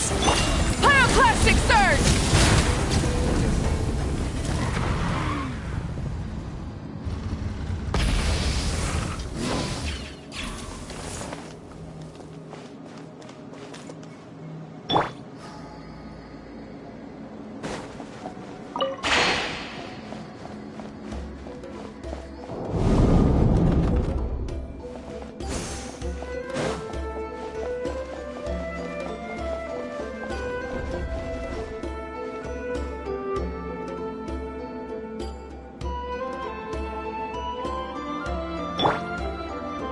This place is so pretty. If not for those monsters, Paimon would have never guessed this was a battlefield. The showmanship's not bad, I'll give her that.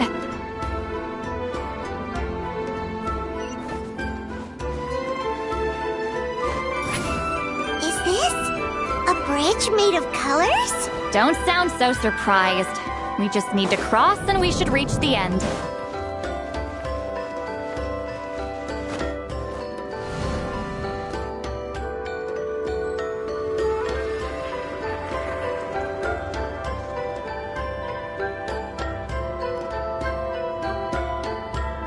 We're out! Looks like we made it through the maze.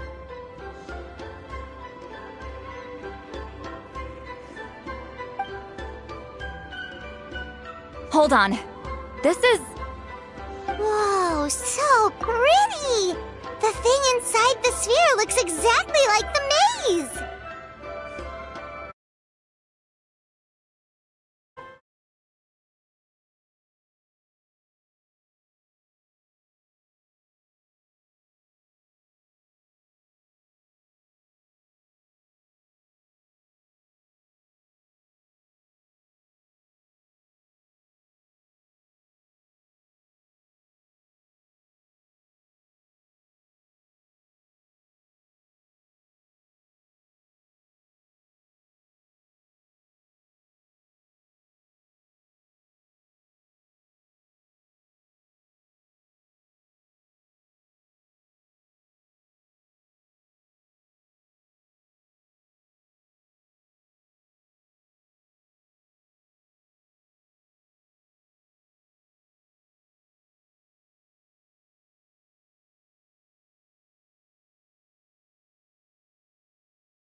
It's like a miniature blueprint made from a special dye. That color. The dye was modified using a secret technique to harness the power of memories and create mazes like the one we just witnessed. Without that power, it's just a normal dye. But the color it produces is still quite rare. I would say this is the most direct evidence that the Battle of Seven Colors actually took place.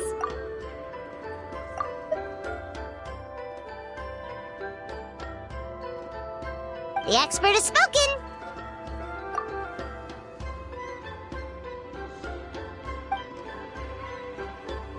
Perhaps I could take a closer look? It's an important piece of physical evidence, after all. No, you may not.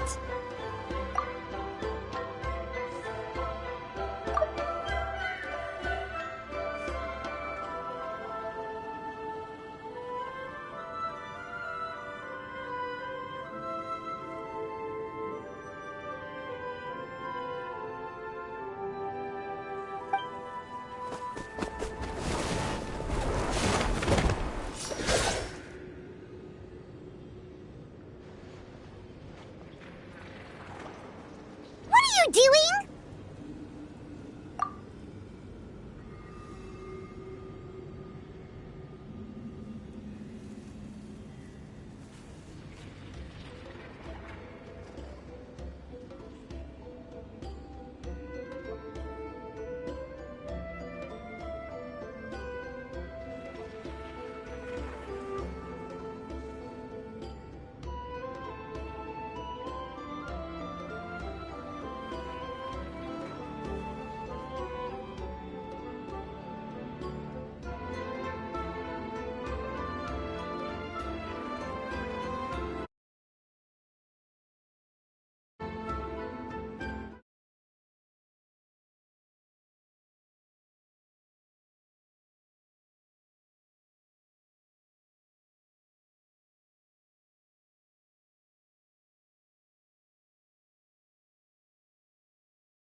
Ah, you noticed my signal. Not bad, Traveler. We make a good team.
So, you've been watching me.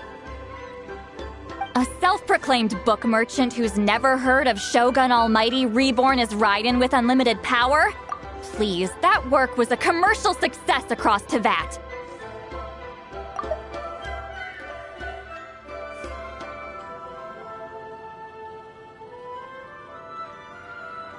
I knew you were fishy, but I didn't expect you to pull something like this. Monsieur Montluçon, we just need a few pictures for our research, not the artifact itself. What if it gets damaged or destroyed?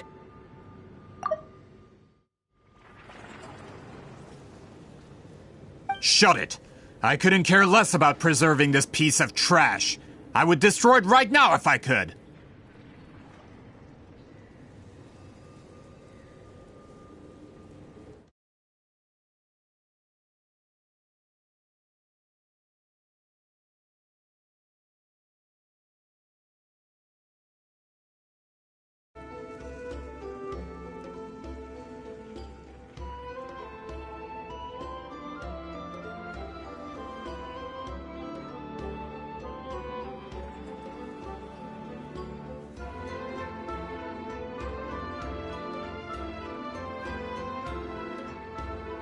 But then there would be no evidence to prove the battle took place! What if that was my goal all along?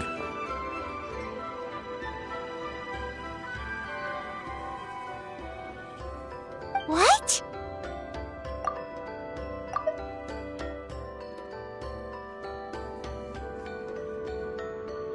Huh. Pretending to be a book merchant? Pretending to promote the history of Natlan and its heroes was the only way to get information out of the people in this tribe! But make no mistake, I'm no lowly merchant. I am the future owner of the largest printing company in all of Teyvat! But the dye in that sphere ruined all my plans before they could even get off the ground! We've received a report that your advertisement in the paper makes false claims. Fontaine Law demands it be taken down immediately.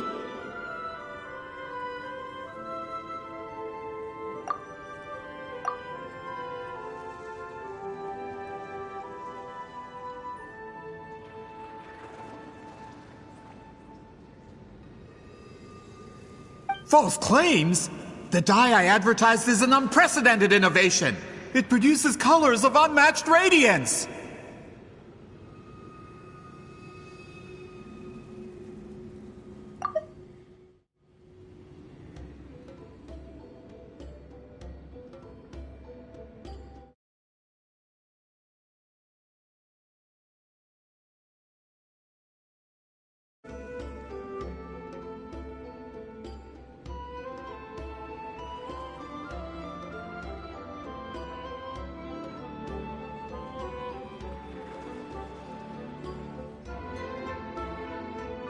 Unfortunately, its qualities are neither unprecedented nor unmatched. According to the lady who made the report, she saw a woven scroll in Natlan made with a similar dye. Even more miraculous, that substance dates back hundreds of years.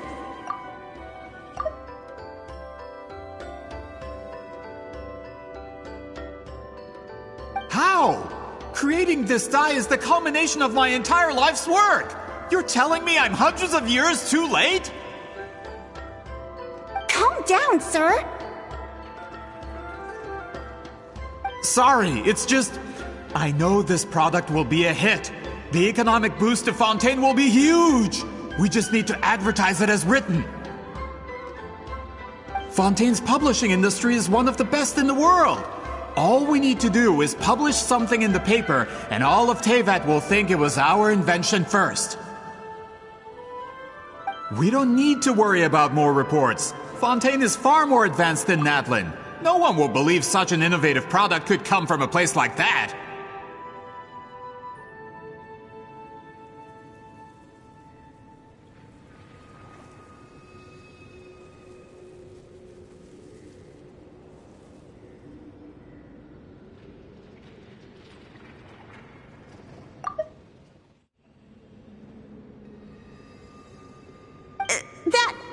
That goes against all of Fontaine's advertisement regulations. We can't do that.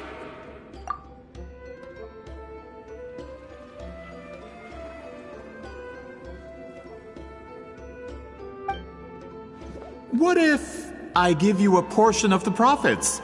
All you have to do is let the advertisement stay. You're trying to bribe me? Careful.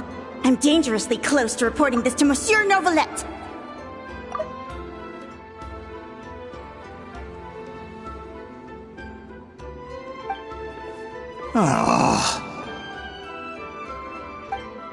I knew if I was just allowed to market my product, it would be a hit.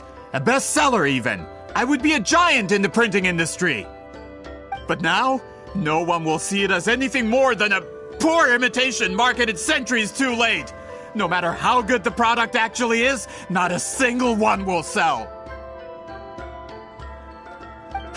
I will never accept that someone from this backwoods, ignorant nation could come up with that dye. Not 200 years before me.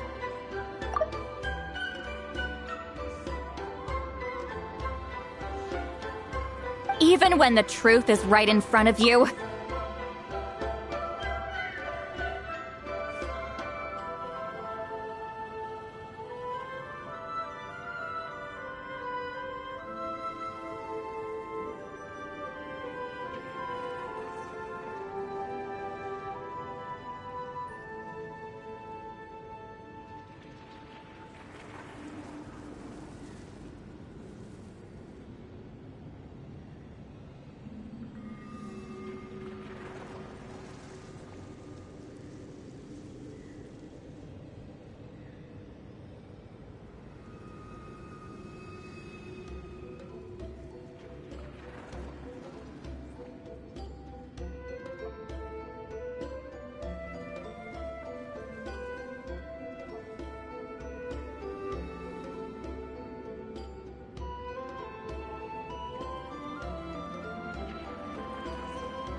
Truth is in the eye of the beholder.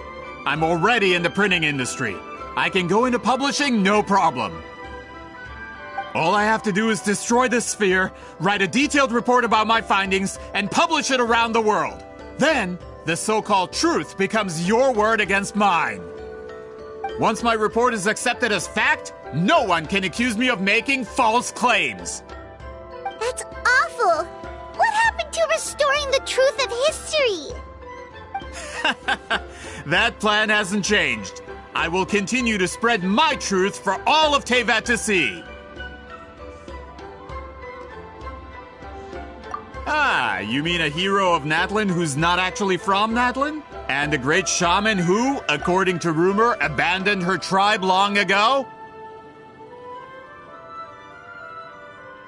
From a practical perspective, there's no reason for either of you to stand against me. Shows what you know.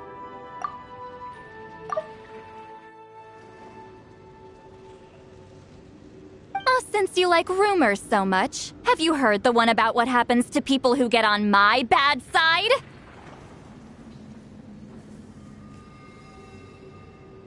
Ah, the wrath of Granny Itzley. Like I said, our interests aren't at odds. I knew from the beginning that you would accept my invitation, considering Whitzelin was your rival. You've lived longer than her, you're far stronger than her, and yet, she has always been more revered than you. Now, that can change. With the backing of the printing industry, I can take any book and send it to all four corners of Teyvat. This part of Natlan's history will be mine to tell. And in my version, I can erase the Battle of Seven Colors. You can be the one to have all the glory. That's not real history.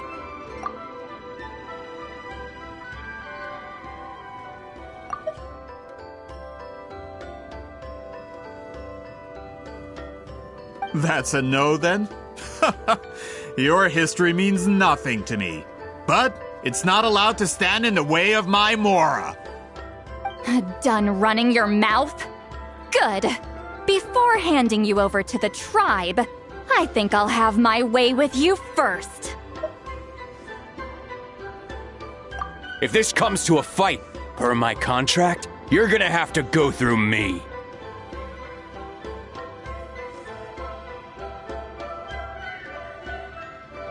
That's right. I didn't pay all that Mora for nothing. Wait, aren't you subordinates of the captain? Why are you helping someone who wants to erase Natlan's history?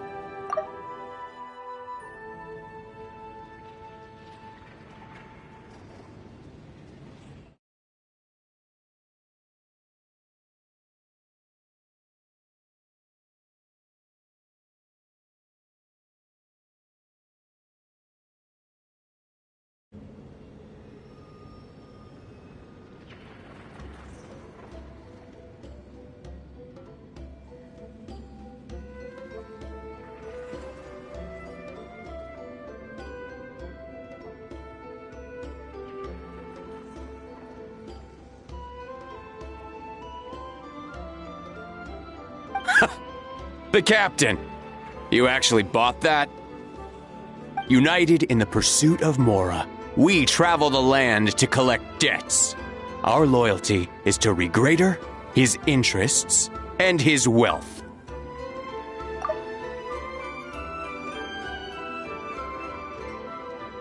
Regrader?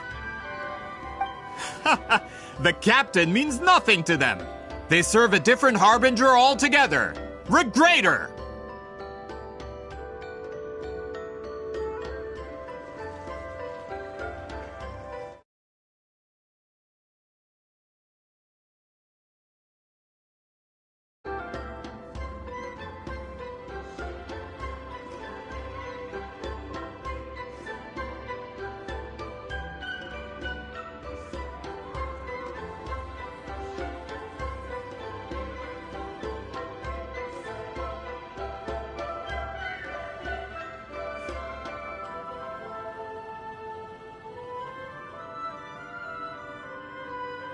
This man has the potential to become a giant in the printing industry and disrupt Fontaine's economic system. This aligns with Regrader's interests. It's all been a lie from the very beginning! I don't care who you serve. When it comes to punishment, I don't discriminate.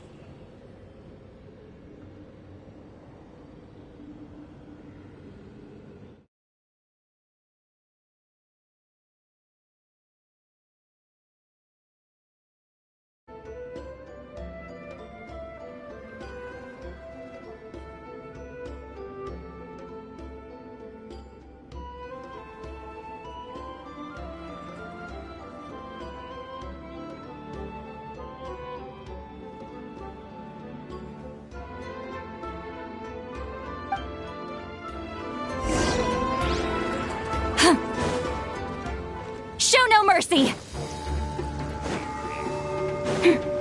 Hold that pose! Light it up! Take me up! Bullseye! Locked on! Open fire!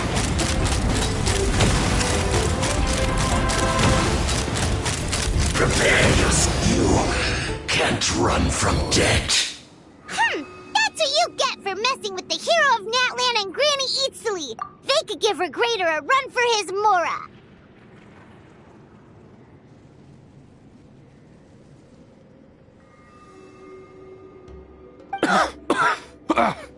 When did this person get so strong? Looks like the men following the captain failed to update us on the latest intelligence.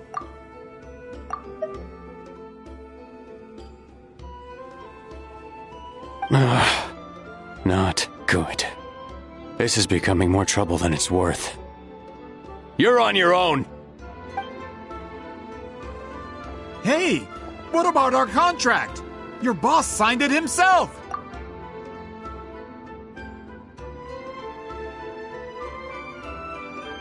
Our boss never signs a contract without loopholes. Even a veteran businessman like yourself fell into his trap. That's what makes him the best! Go home and read the fine print. All I did was trigger the exculpatory clause. You! The other stipulations have been fulfilled. I set up explosives around the cave, strong enough to destroy this place, as instructed. Oh, and for security purposes, all explosives have been rigged to blow at a specific time.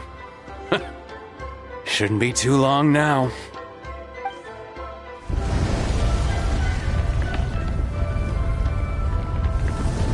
What? This whole place is gonna collapse? You were supposed to wait until I made it out! Are you trying to kill me? That depends on how fast you can run. I'm off. Oh!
You think you can just waltz out of here?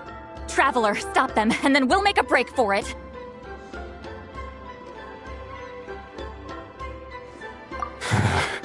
If I'm caught, I implicate my boss.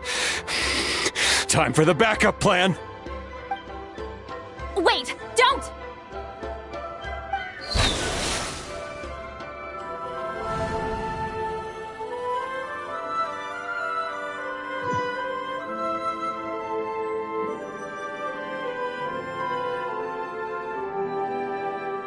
Where are we? Back in the maze? Our surroundings look different, though. What did that Fatui guy do? Good point. She'll know how to get out of here. Let's hurry. If we don't make it out before the cave collapses, we might never be able to leave.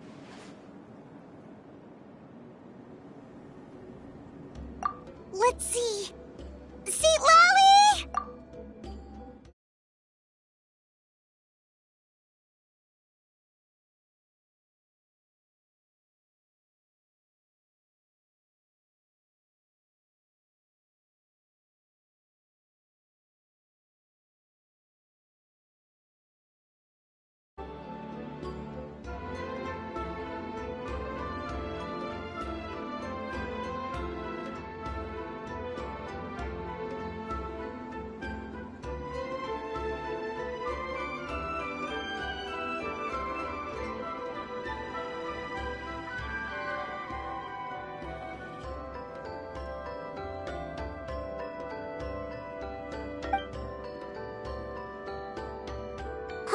Looks like it's not gonna be that easy. What should we do?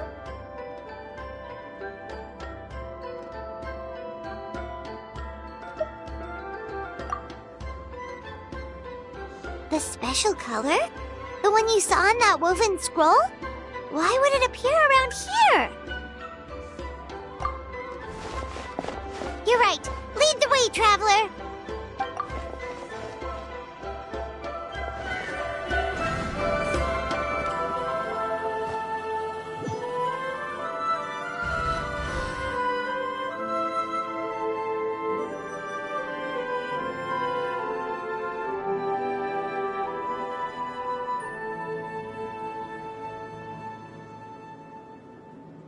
He triggered it just like that? If the technique isn't activated correctly... Instead of a realm of memory, the subjects in question will be trapped in a temporary space like this. If you cannot escape in time, it's mutually assured destruction. But I can't fault someone for using it as a last resort. I knew it! Someone of your skill wouldn't leave behind memory fragments just to parrot instructions. You must have the capacity for conscious thought. I appreciate the compliment. It's been a long time, my friend. This is no time for a reunion. The cave outside is about to collapse. I know time flows differently in this place, but that still doesn't leave us much time. Can you help me get out? You misunderstand, Seatlolly. I'm nothing more than a fragment of memory. There's not much I can do. What do you mean? This space can be manipulated, right? The exit of your maze. I remember its structure. If I create an exit here, I can leave. You just need to tell me how to manipulate this space. The maze you saw earlier was constructed using the memories of many warriors of Natlan. When people leave deep impressions on each other, their memories form connections. These connections are particularly strong between comrades in arms.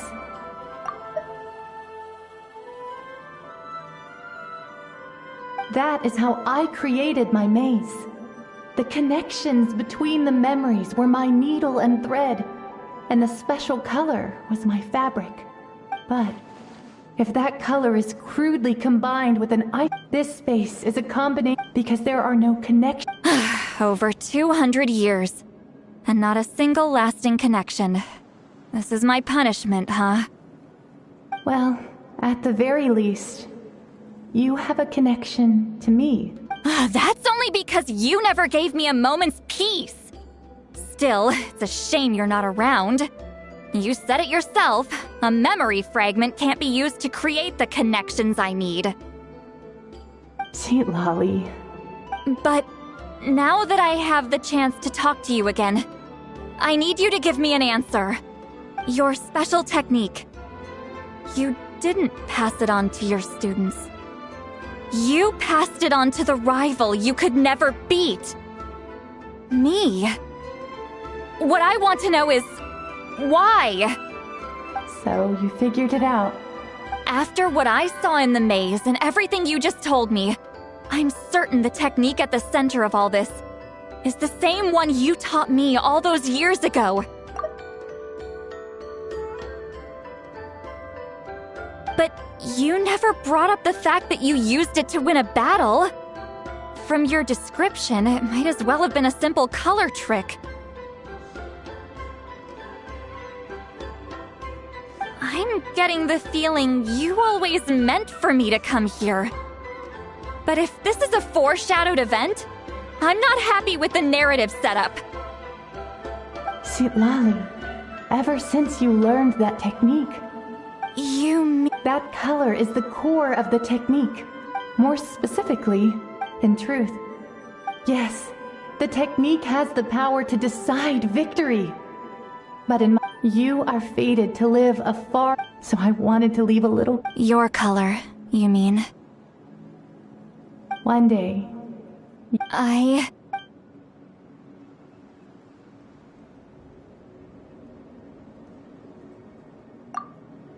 I have to get out of here. That's the only way to rescue them.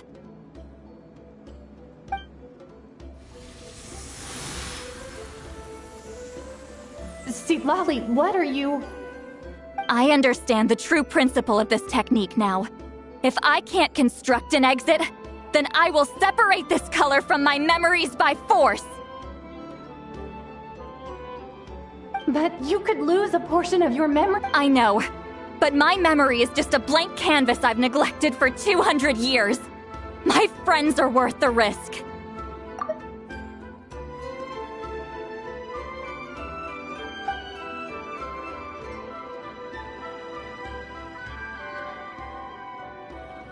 Traveler?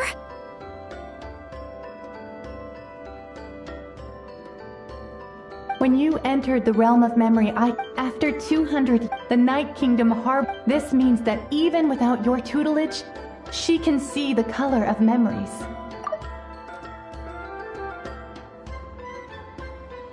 What did you say?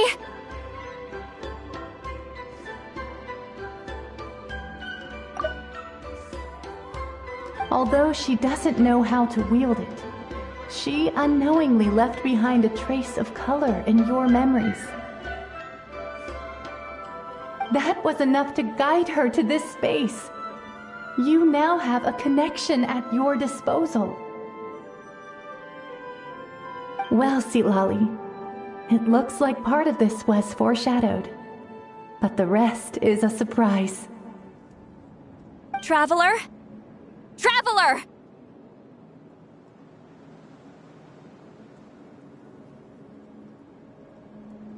That's Citlali's voice! She's just up ahead! This is goodbye, my friend. Your memories over the past 200 years are much more than a blank canvas. Cherish them.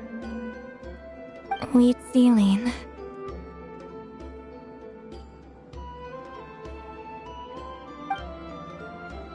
Citlali! Paimon! Traveler!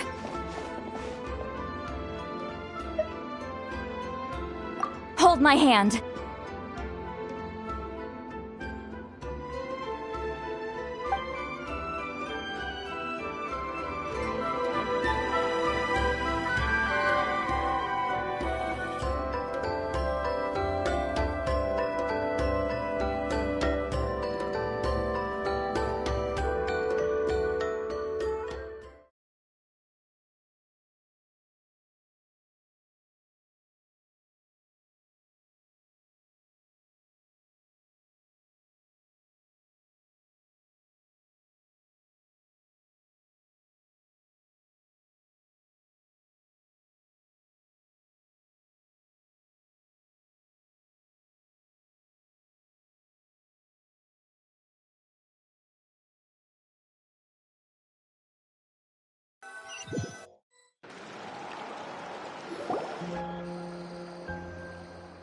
Did we teleport out? Man, that place was so... Whoa! We made it out just in time!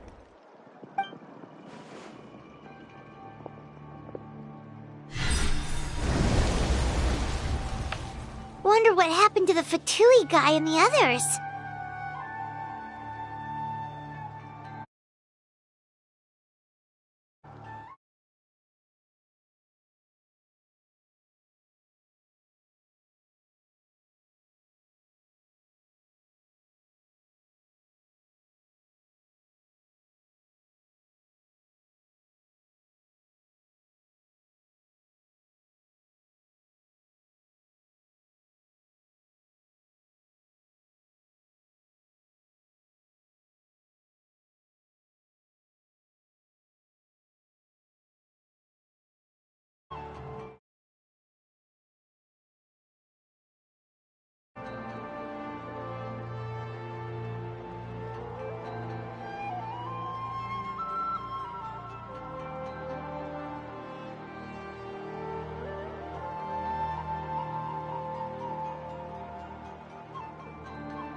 he was most likely trapped inside that space, just like us.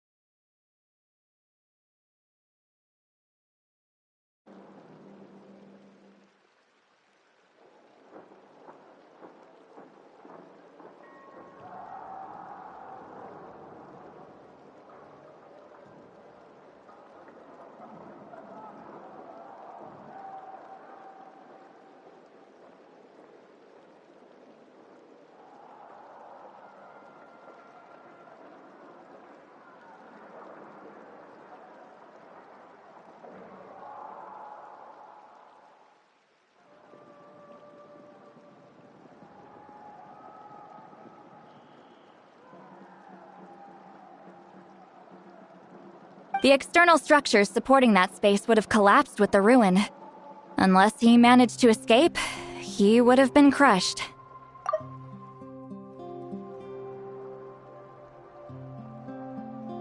He still preferred that to being caught, huh?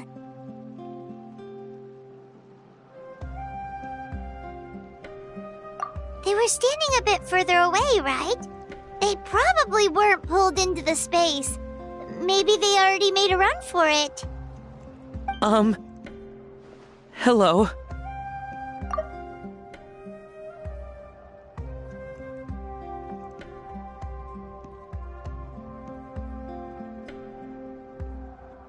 It's one of Maluson's employees!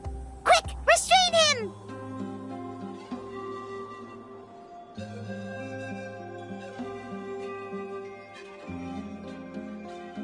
Oh, I can explain. I had no idea Malu-san was such a terrible person. I couldn't stop him from running, so I stayed behind and tried to find people to help rescue you.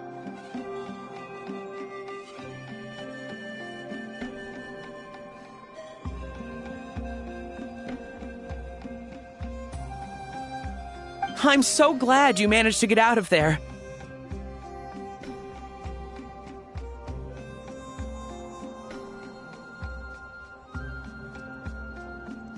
Either way, the guards will take you back to the tribe. You'll be their problem.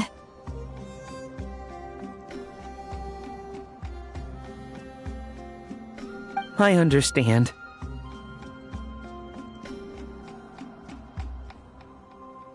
Anyway, I'm not here to harp on you. I just need to know one thing. Which way did he run?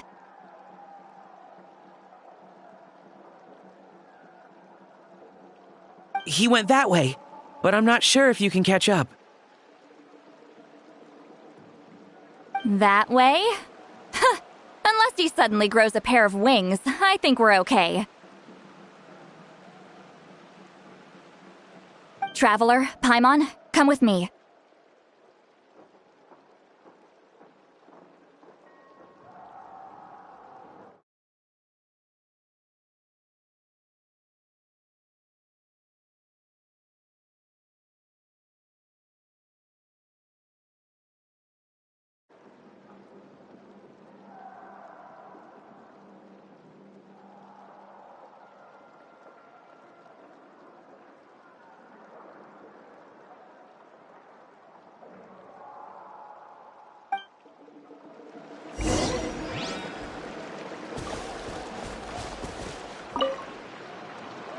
I'll wait here for the tribal guards. I'm so sorry the ruin was destroyed.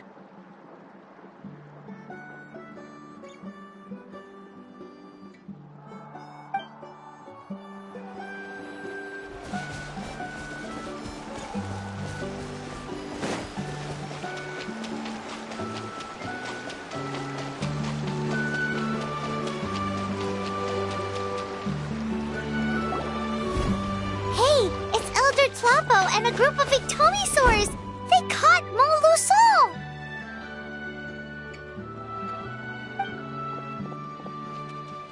Something felt off about him yesterday, so I set a few things in motion.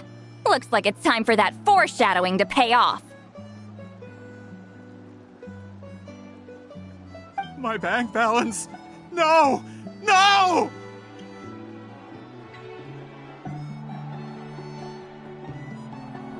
What's wrong with him?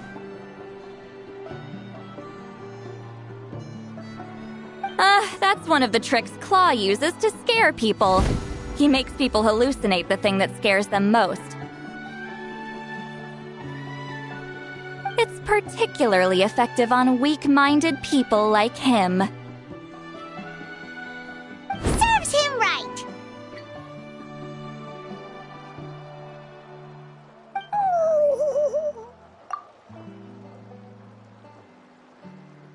I know, it was a lot to ask, making you come all the way out here during the day.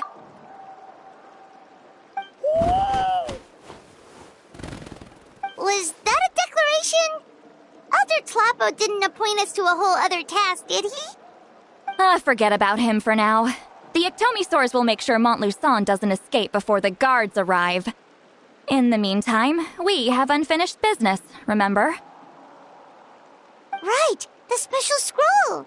But the die is buried underneath a bunch of rubble now.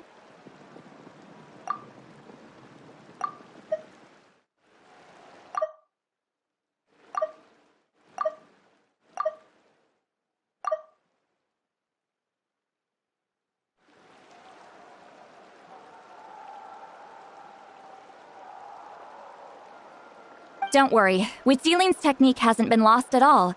Come with me, I'll explain everything at my house.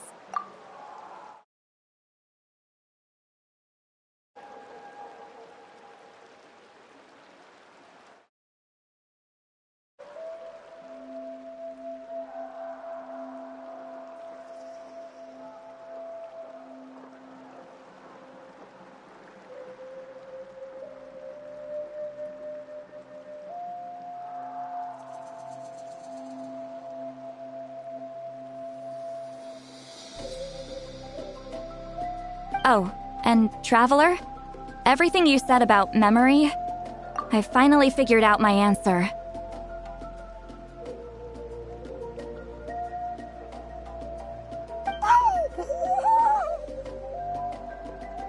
I knew you'd want to tag along. Let's go.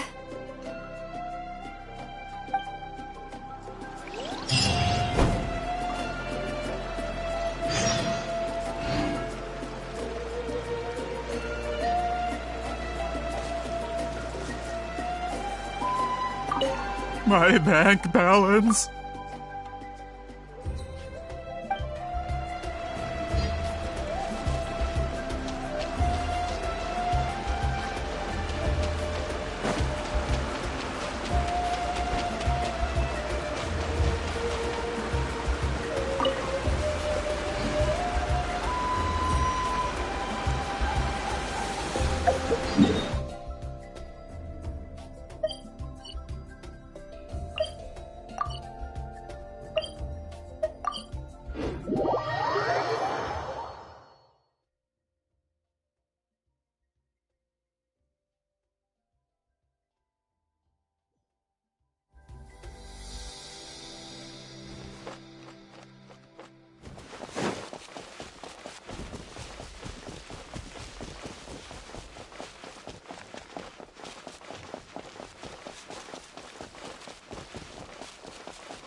Let's ride!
Now, when it comes to weaving the scroll itself, you don't actually need to lift a finger. But if we're going to pass on Wheat Ceiling's technique, your participation is critical. What are you saying, Sweet Lolly? Follow me.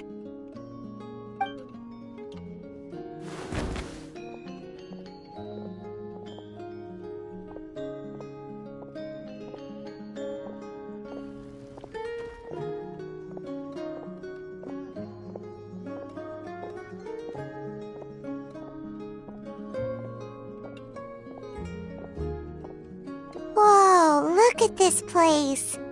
Do you weave scrolls too? Scrolls. Scrolls? I thought you were going to show me your masterpiece.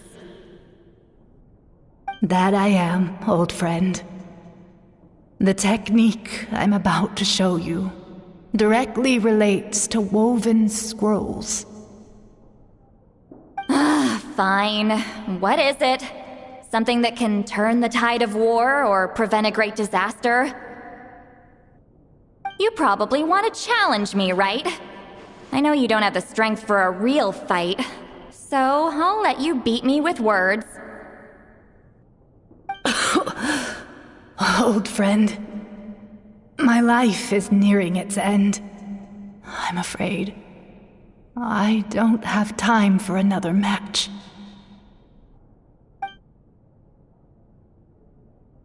Hey. Don't worry. I trust in the belief of our tribe that death is not the end, but the beginning of a new existence in the Night Kingdom, where everything is made of memories. So, do you know why our ancestors insisted on using colorful, woven scrolls to record our history? Because history is the memory of a people. We give our scrolls an orange hue, so the dead can still feel the warmth of the setting sun. We decorate them with kernels. I know that, but something this important? Why entrust it to me and not one of your students? As your friend. I don't have long, Sipali. Oh, I'm not sure I can truly explain my decision. But I know you will understand one day. For now. Just this once. I understand now, Wheat Ceiling. Just like you said I would. Claw, help me move this outside. I'm going to color it.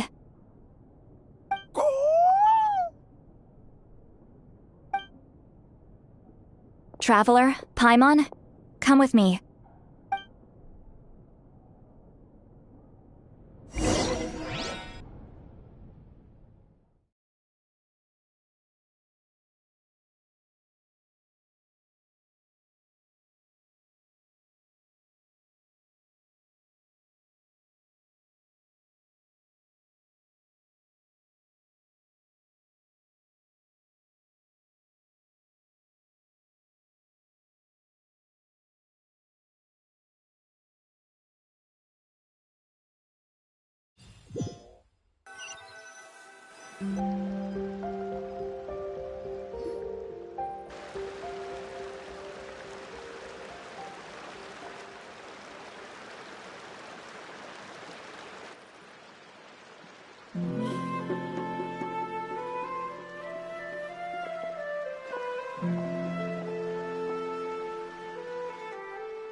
We are like birds, soaring through the horizons of time.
I linger between brushes of memory, seeking the color of my...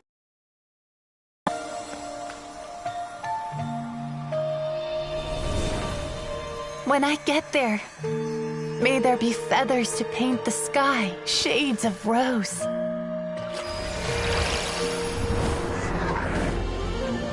And fields of green to beckon adventurous souls. And azure oceans with which to sail into the unknown. And volcanoes too, where, despite the danger, hidden treasure waits to be found. And graffiti art, of course. Without that color, just imagine the dullness of night. Anything else? In the end, I hope everyone remembers my color too.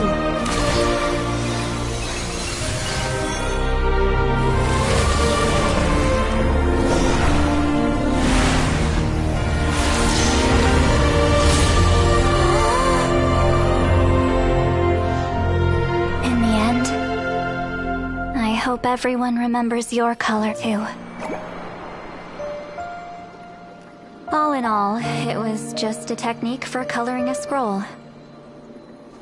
The task I'm entrusting to you is much more than that. Farewell, my friend.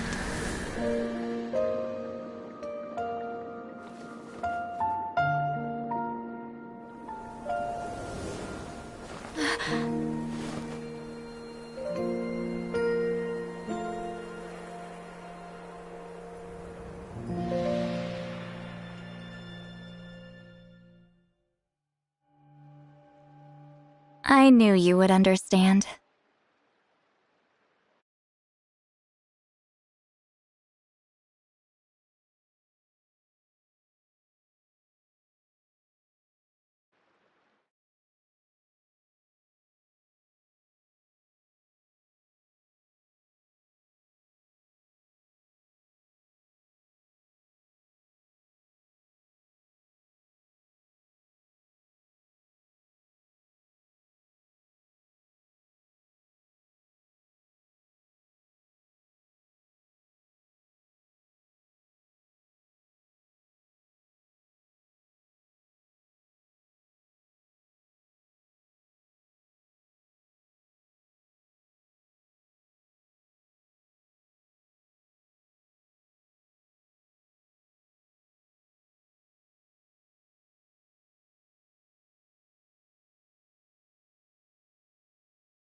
the special scroll. How did you know how to weave it, Seat Lolly?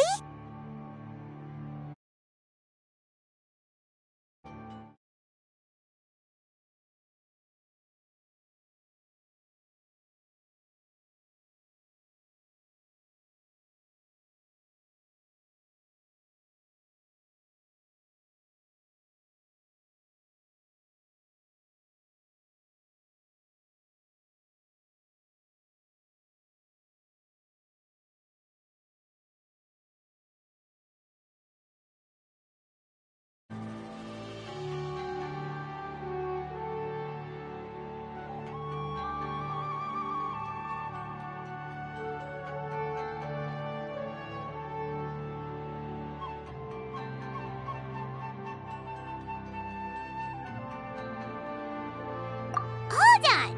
You've lived for more than 200 years. You know how to weave the special scroll.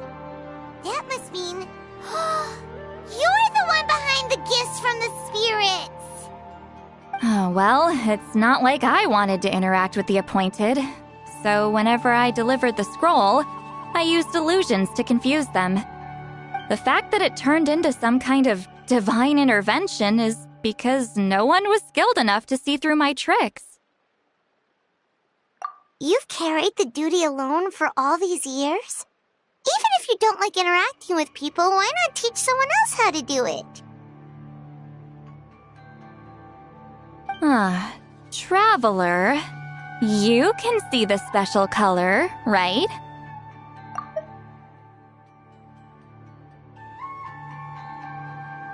The essence of that color is memory. That means completing the special scroll is a process of searching for color within your memories. Passing the technique on to someone means sharing your memories with them. You need to leave traces of your color in their memory, and they must do the same.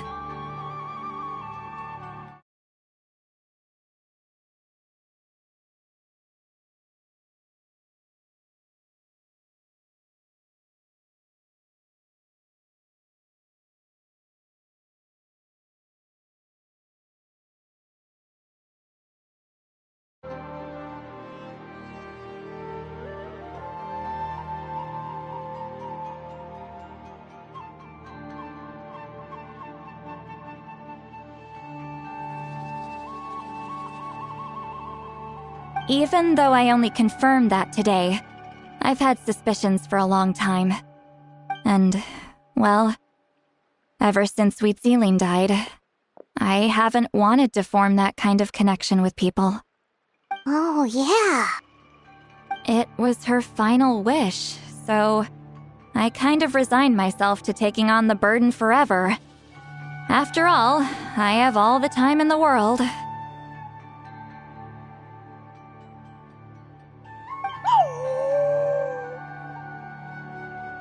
But Claw never stopped appointing new candidates to weave the scroll, despite knowing exactly how I felt about the situation.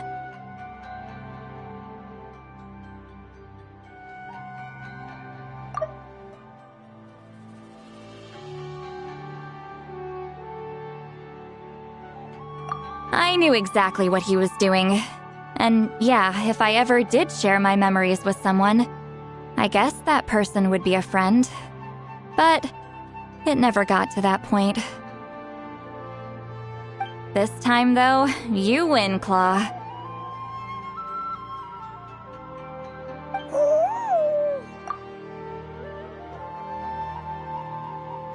Take this.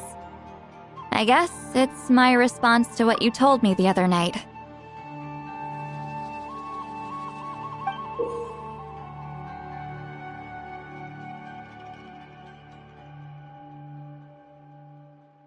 What is it?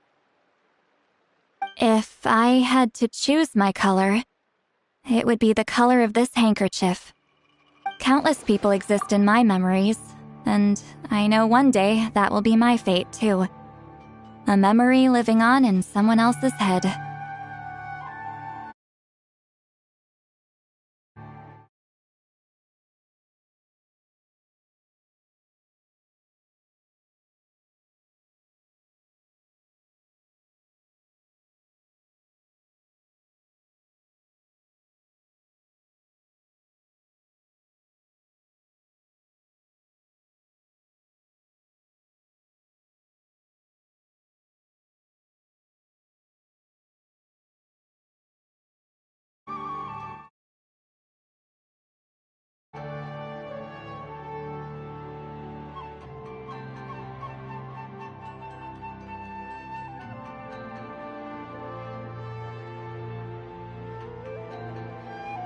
Since you have a long lifespan, you're the perfect candidate to bear this memory and carry my color in your mind.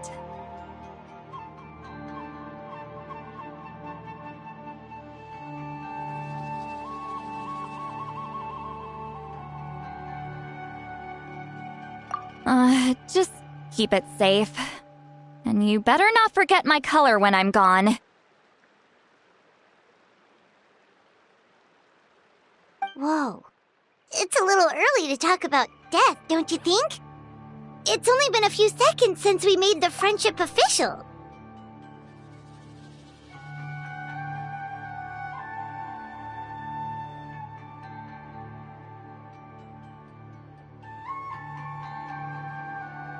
Isn't that what friends are for? Okay, this is a serious commitment. Well, Seat Lolly, if the Traveler's going to leave their color in your mind too, it'll probably be gold, right?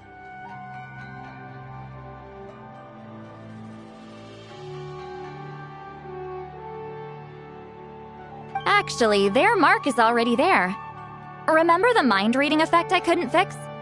Well, I finally got to the bottom of it. Sharing senses allows communication to occur between the consciousness of different people. Naturally, memories are also involved in that process. Although I didn't know it at the time, we both have the ability to see the color of memory, which means that when I shared my senses with you, a connection was created between our memories. And that connection is what caused my original spell to go haywire. So, you can hear the Traveler's thoughts because you left traces of color in each other's memories? And that's why the Traveler could hear your thoughts too, because it works both ways, right? Quick thinking, but only those trained in the mystic arts can maintain that level of connection. That's why I can still hear the Traveler's thoughts, but not the other way around. There's no need to worry, though. Now that I've figured out how it works, I'll get rid of it in no time. Oh.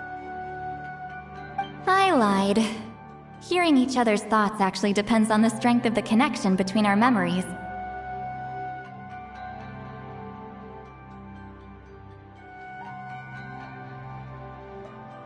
So, after everything we just went through, I bet you can hear me again.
I knew it.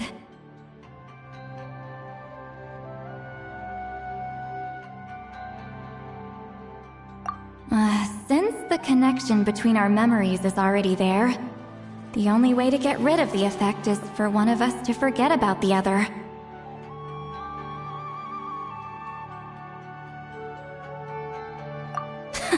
Just messing with you. I'm a legendary shaman of my tribe. Now that I know the cause, of course I can figure out how to fix it.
It'll probably take some time, though, so bear with me for now.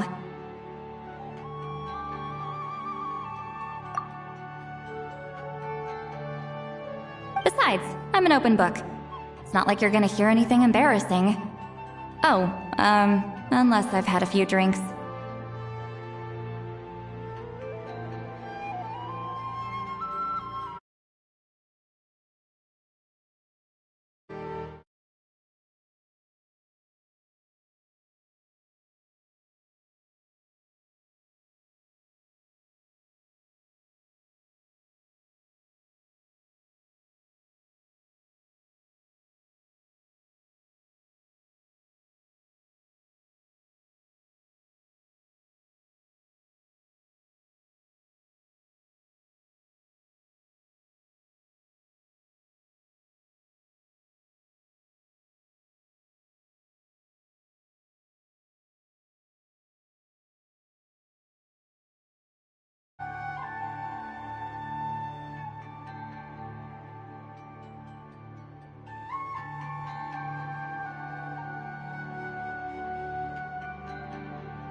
A shame?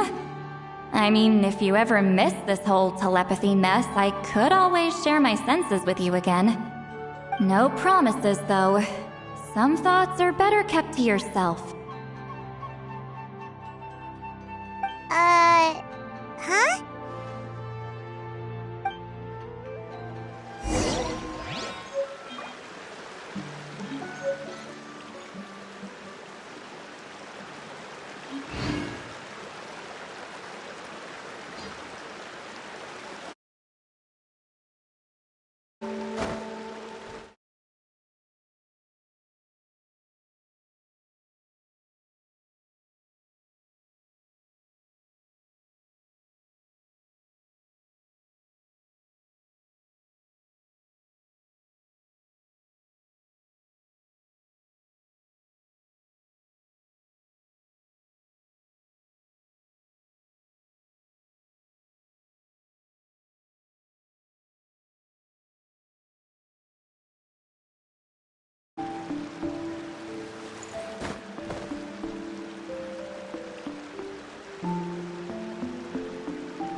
Ah, you did it? Your investigation into the Battle of Seven Colors must have been fruitful indeed. I do hope you share what you learned. Wow! The scroll is finished already! Elder Talapo's wisdom is never wrong. Yeah, we should explain. Take it away, Traveler!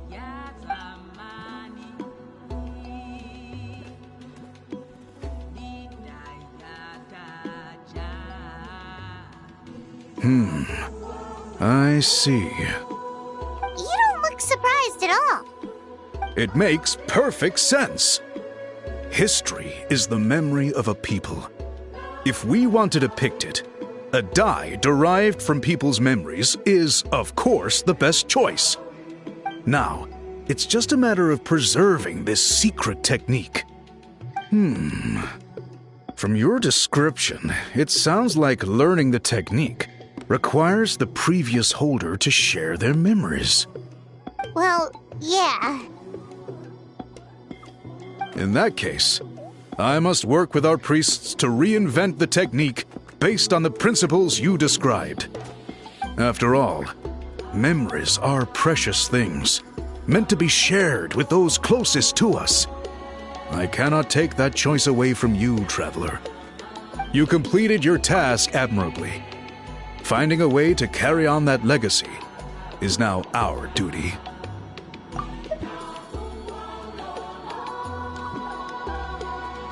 right, we'll leave that to you.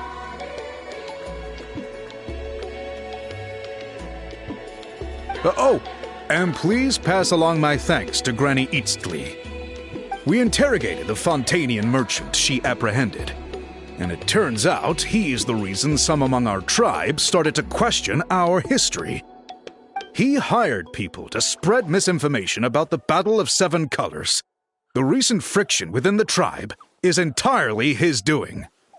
We now have a record of his crimes, and will begin working with Fontaine authorities in a few days. So he was behind the controversy in the first place. Guess it's easier to investigate when people are already questioning something.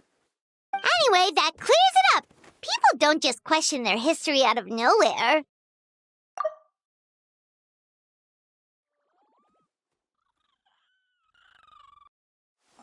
Until we meet again.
You told him everything, right? Yep, we left out the part about your contribution, but it kinda seemed like Chief Biram saw through us. You could have just said it was a gift from the spirits.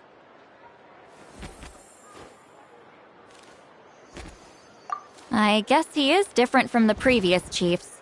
But if he figures out it was me all these years, I'm in for a world of trouble.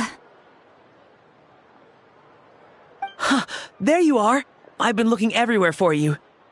Oh, it's the other Fontanian researcher. He wasn't taken away with his boss? Please, call me Allier. After questioning, the tribe absolved me of any serious wrongdoing, so here I am. I'll be heading back to Fontaine soon. No employer means no funding, after all. But I wanted to finish my investigation first. I'd like to ask some questions about Huitziline. I want people outside of Natland to hear her story, but my understanding still has some holes. Questions? Huh! Why should I let an Outlander tell our stories? Don't misunderstand. I have no intention of twisting your history or using it to make a profit. It's just honest curiosity, I assure you. I believe amazing stories deserve to be shared with the world. Culture thrives through dialogue and exchange. All right, you can ask your questions, but be quick. I have important plans after this.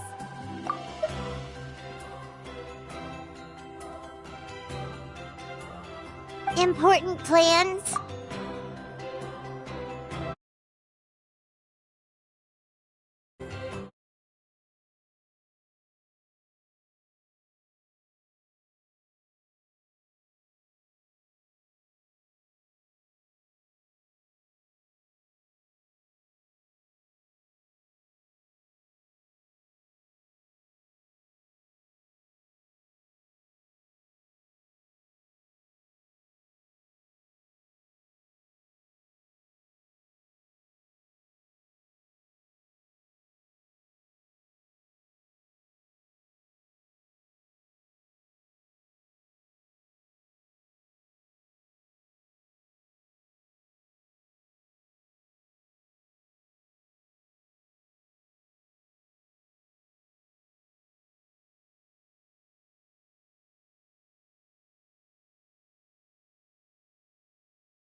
Oh, thank you very much.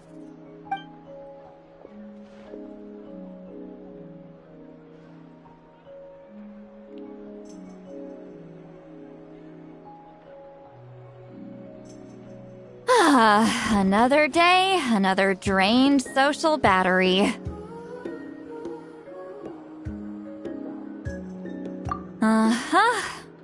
Hold on. You owe me a pair of books. Oh, that! When it comes to light novels, your memory is like a steel trap, huh? You're telling me. Yeah, it's not gonna be easy. You might need to go to Yai Publishing House in person.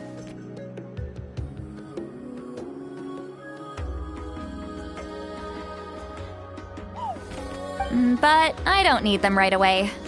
Just don't forget, okay? Of course! We'll get them sent to you as soon as we can. Sent to me?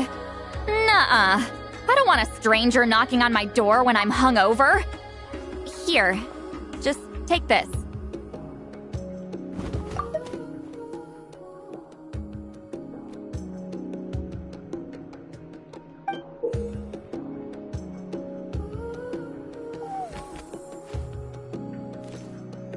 And this is?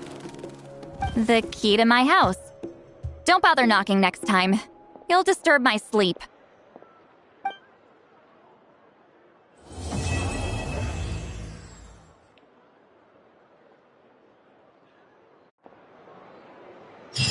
Gotta pick a good date.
Pick the right location.